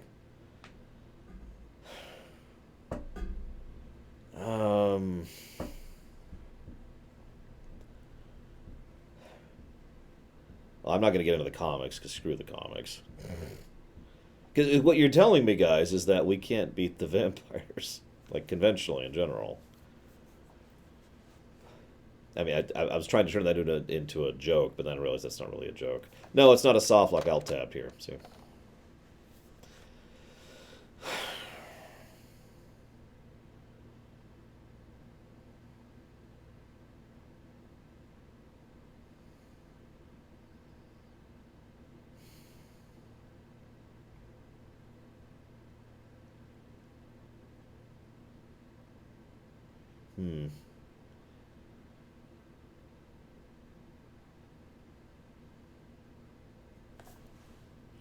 I don't know, I'm just debating, because I'm not going to give a story negative to the game. The game doesn't deserve it. It's just, that's not something I like. The idea of there being this a Super Doom like that in your setting. Like, even the Q have limits, you know what I mean? Right? I don't know. Hell, even the Borg can be beaten. And you're like, if the entire rest of the galaxy united, they could probably beat the Borg. You're telling me that if the entire rest of the world united, they couldn't beat the vampires. Like, you see why this bothers me? Again, I'm not going to give the game a negative for it, because that's not in the game. It's just, well, that's pointless. Right? I mean, why even bother at that point? Anyways.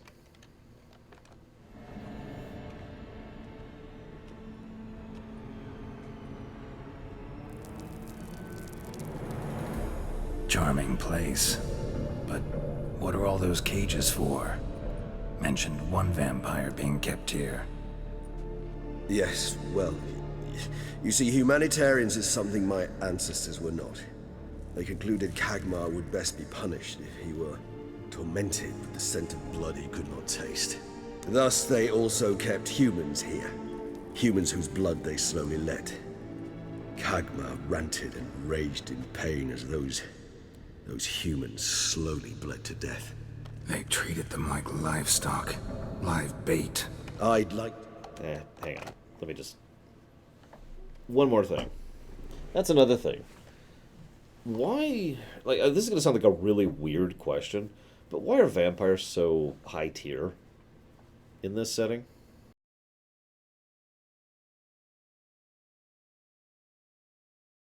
Let's go down the list, shall we? So they're very fast. They're very strong.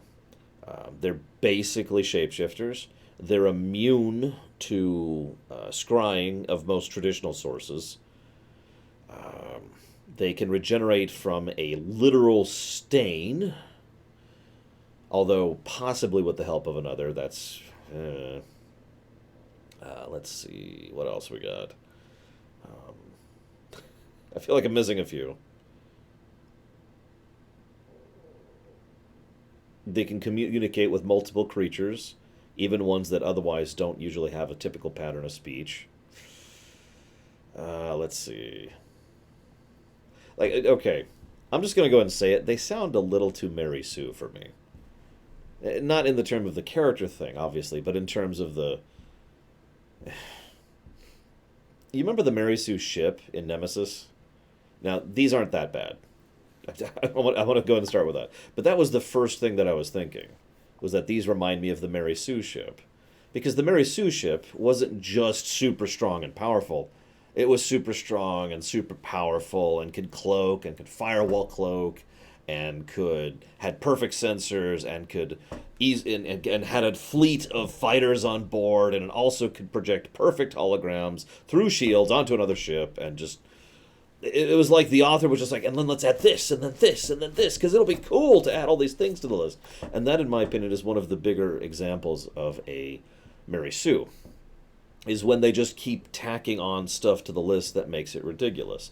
Like Superman, back in the older comics, for example. Now, I know what you're thinking. Lore, you like Superman. Yeah, I like Superman now. You remember when they just kept adding additional powers to Supes? Because I remember that. It's like, oh, and now he can hypnotize people perfectly. Oh, and he has super hypnotism, and he has super breath, and he has super knitting, and he has super prediction powers. They just kept adding powers onto him, but it's like, guys. So, yeah, the original Superman was basically Captain America in terms of power output, right?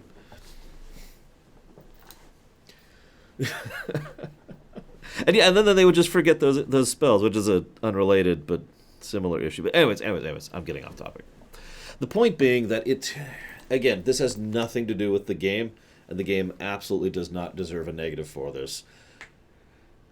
But the vampires as presented in this game have always bothered me. They bothered me when I first played through this, they bothered me when I did the rumination on this, and they've bothered me this playthrough. It really feels like Uncle Vernon just was like, and this would be cool, and this would be cool, and this would be cool, and this would be cool. Just going down the list, you know? Or I guess adding a list, making a list. You get my point. I don't know. Whatever. Time. Moving on. But alas, I can do neither.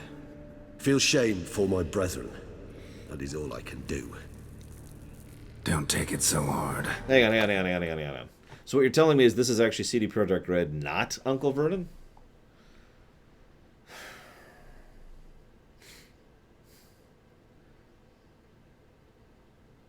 Well, then that deserves a negative. I was under the impression that all of the higher vampire powers were specifically based on stuff that Regis did. In fact, one thing you guys were actually mentioning earlier was that Regis basically leveled a castle while drunk. Now, I mean, the Hulk could do that.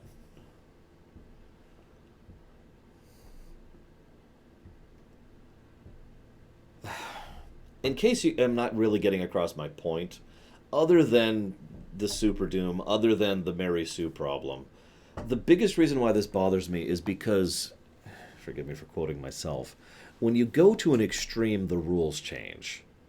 You know, and this is true in so many aspects of life, of real life.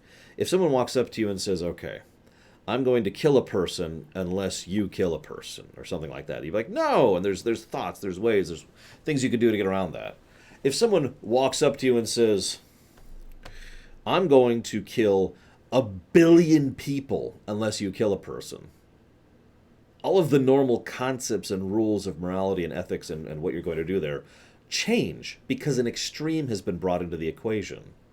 At certain levels, like I said, the rules change. So, if you introduce something too strong into your fictional work, then you have a problem. I've actually complained about this. I'll go back to the Borg. I've complained about the Borg. As much as I love the concepts of the Borg, the fact of the matter is they are too powerful. They were made way too strong. And then the logical thing happened. The writers of Star Trek completely wrote themselves into a corner because they made the Borg too good.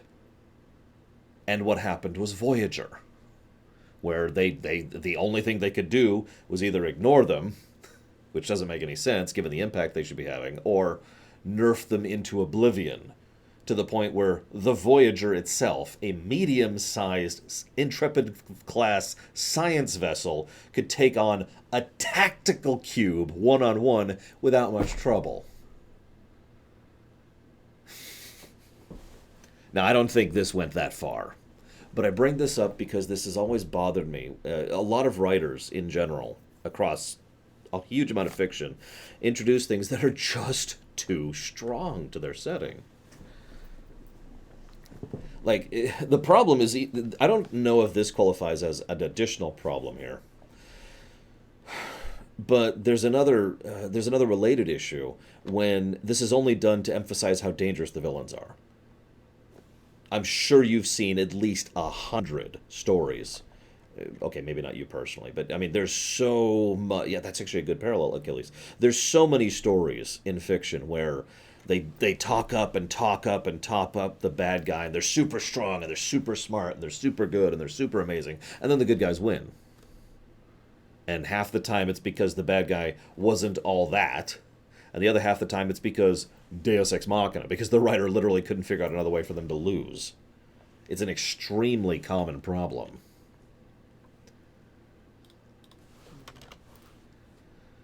So sorry for going off on a tangent here, but this bugs me. This bugs the crap out of me. So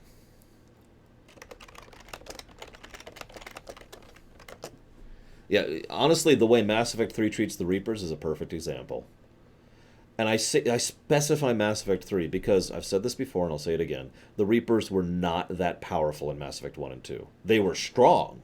They had significant advantages in terms of the tech they had and the indoctrination and the access to the network, the control over the Citadel, control over the relays.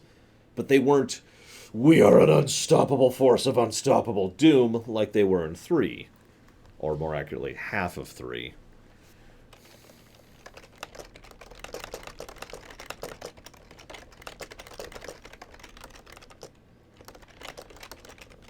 Yeah, exactly, Jaludo. The Mass Effect 3 Reapers could have just walked in. Yeah, exactly. The Reapers had to use tactics. The mere fact that the Reapers had to use tactics says everything it needs to say about that. That's another extreme scenario, like I was just talking about. If you are at an extreme level of power, you no longer need to use tactics. That's what I actually have a phrase for that. I call it death walking. When you can just casually walk forward and absolutely obliterate everything in your path without having to counterattack or watch for enemy incoming or target your attacks or anything, right? You could just destroy whatever you're doing when you hit that extreme level of power.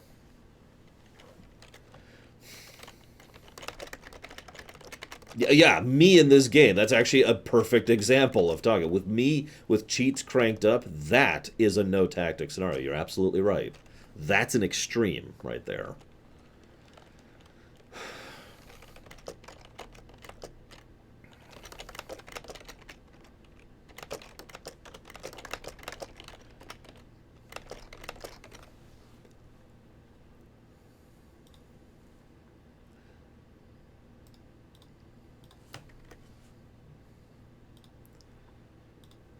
So anyways, let's get back to this awesome cutscene.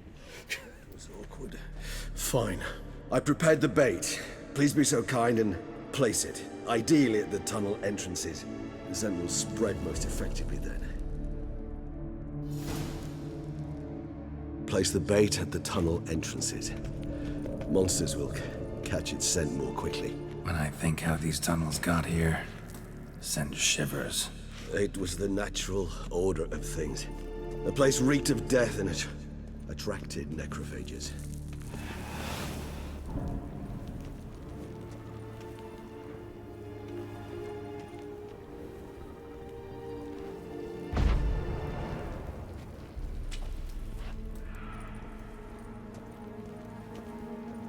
And to finalize my point here, by the way, one of the things I like in fiction is when someone is, or something, is powerful, but because of something, right? Going back to the Reapers, to use them as an example, their shield tech, their Mass Effect field, is basically the thing that gave them so much of their strength. Now, I mean, they had other advantages, you know, indoctrination and the thing, but that was what gave them their power. And there were ways around that. 3 done. 1 left. Think this'll work? I certainly hope so. The meat stench is so thick, I wager it carries clear to Novigrad.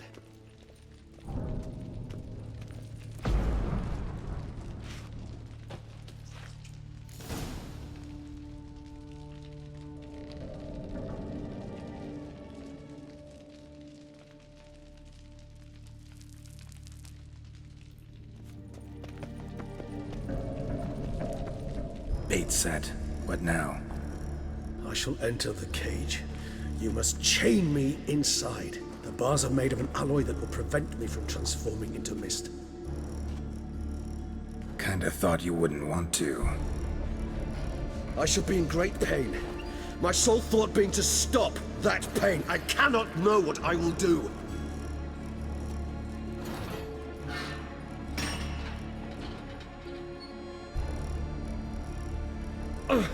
We must hurry. The beasts have caught the scent, also my head. I started spinning. That the blood? Someone who's never experienced a vampire's bloodlust does not know the true meaning of thirst.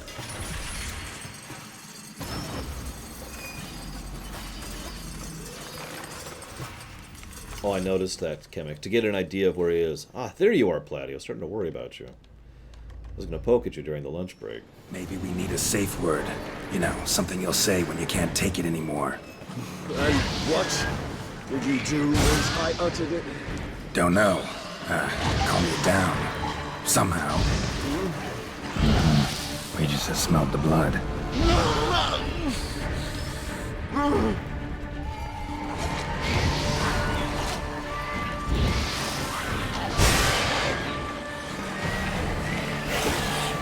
In fact, I suppose I should go ahead and demonstrate here. I'm still technically using tactics, but I don't have to. I can just do this. I shall overcome. Good, because I can hear more coming.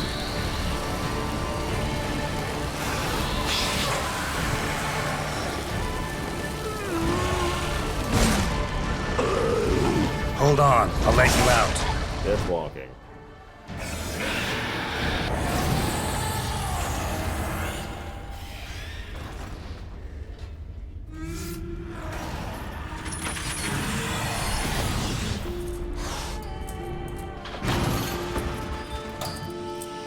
They like to do that claws thing. I've noticed that too.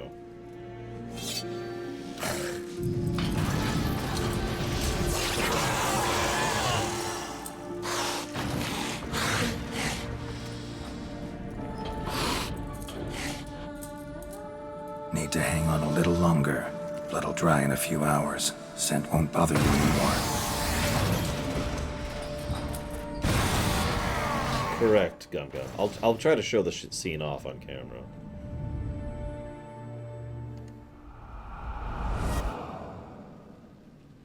Get you out of here.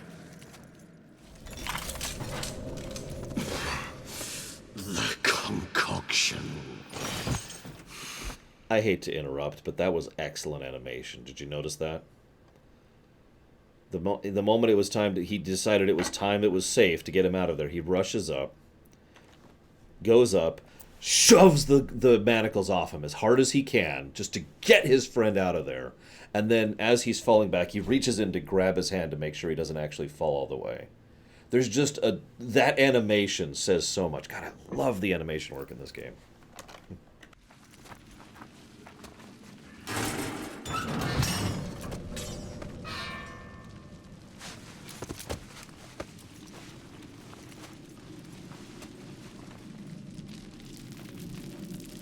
You can't finish it in this state. Tell me how. I'll help you.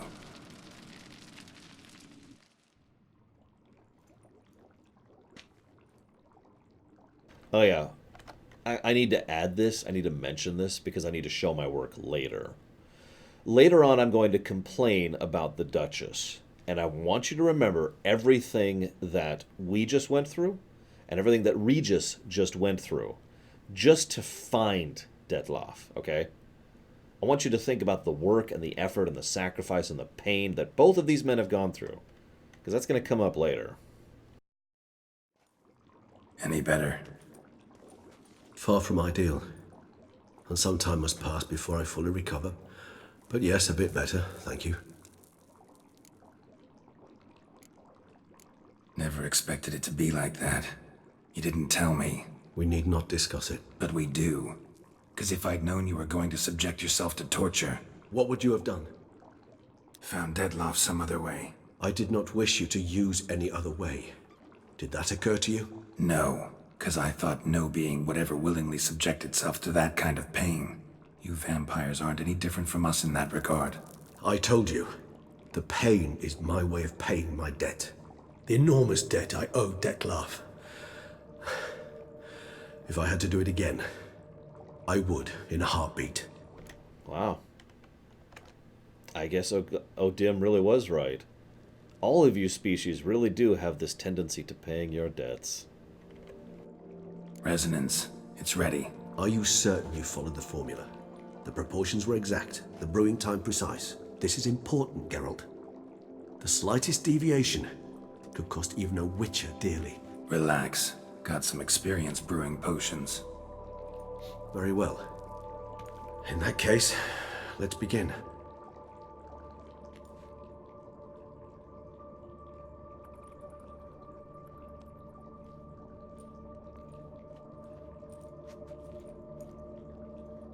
I know, right, Brackball? I mentioned that earlier, how she's such a weird character for me. Because sometimes I want to cheer for her, and the other times I want to smack her.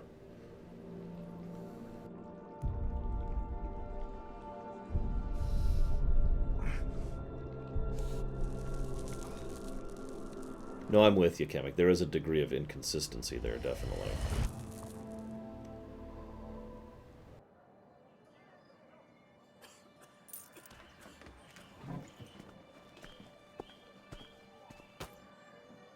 Excuse me.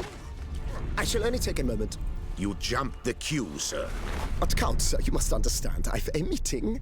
The Count... Sir, you were next. Please, take a seat. This gentleman was here first. Step down or you shall regret it. As an aside, Detloff is a very interesting character.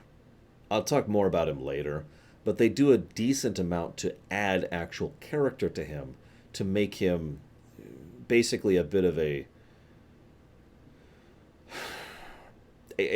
tragic figure, basically. There's some wonderful layers to Detloff, and he's still bad. Like, he's still a villain, but he's an interesting villain, and he's not a complete monster. And I think that's part of what I like about him. Ah, fails to realize he was your friend, Count.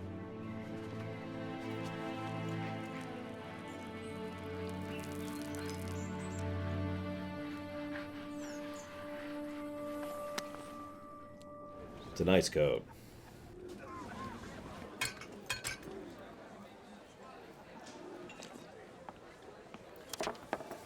It was then I ordered him to give up his seat and step off the stand.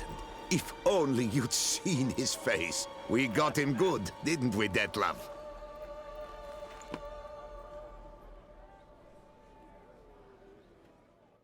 Oh yeah, absolutely hazardous.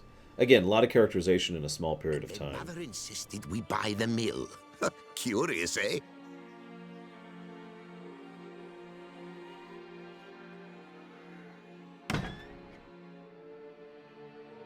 Oh yeah, speaking of which, Sayana, this is one of many reasons why I don't think she should actually be redeemed.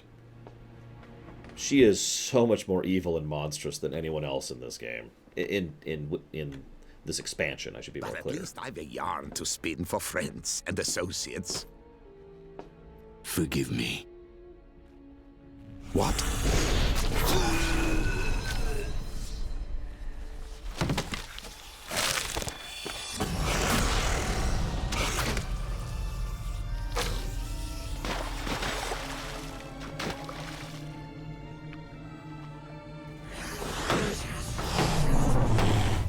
he's far more animal, far more reactive, far more emotional.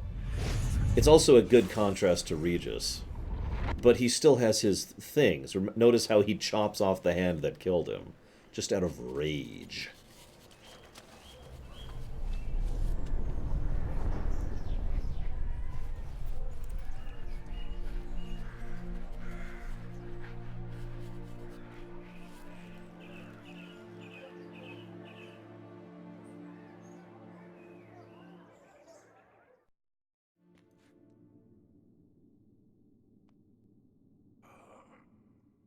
Awake at last.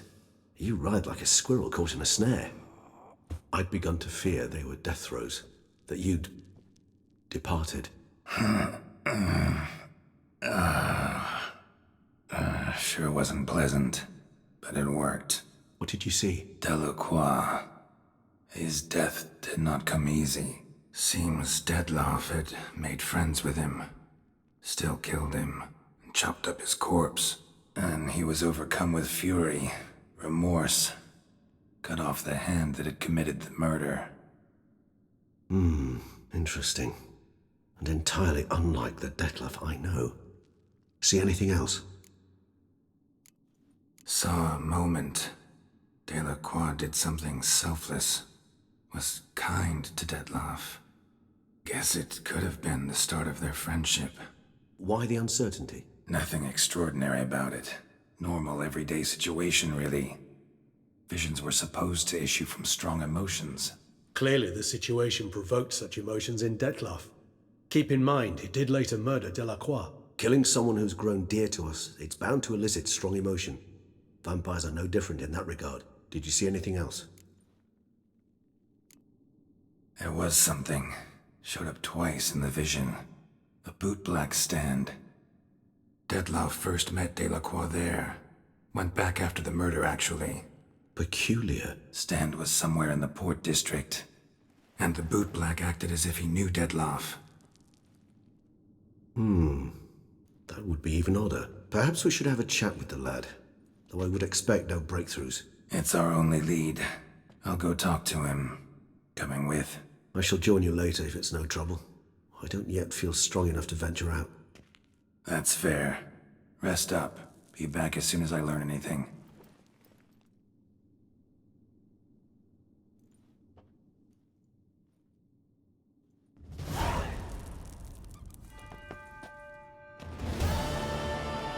I've been told more than once, Kay, that simply presuming you have the capacity to judge someone's life or death means you're wrong.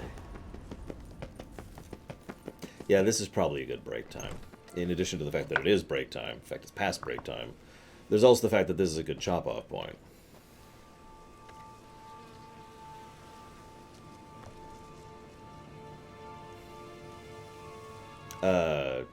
No, Breckball, this is live. Here, look. Left, right, jump.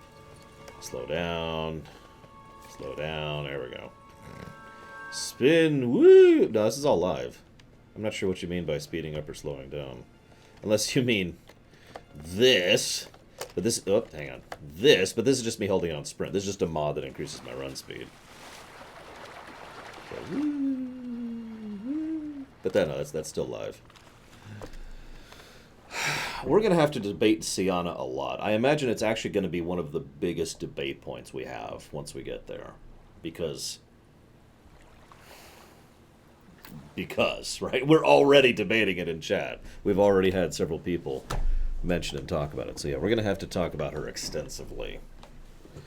I do want to point out that we're not exactly a small... Yeah, I know, right? Upon a Time, it just keeps coming up. It came up in Witcher 3 Vanilla, it came up in Hearts of Stone, and it's coming up in Blood and Wine. Anyways.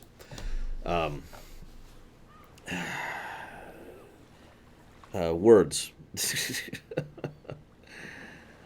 I don't know. I'm going to try and show off the multiple endings. I'm going to get backup saves. Do remind me if I forget to save, by the way, if we're getting to a point where I need to save. But we'll get there. Let me go ahead and chop off. I'm going to go have lunch, lay down for a bit, still kind of tired. I'll be back in about an hour, guys.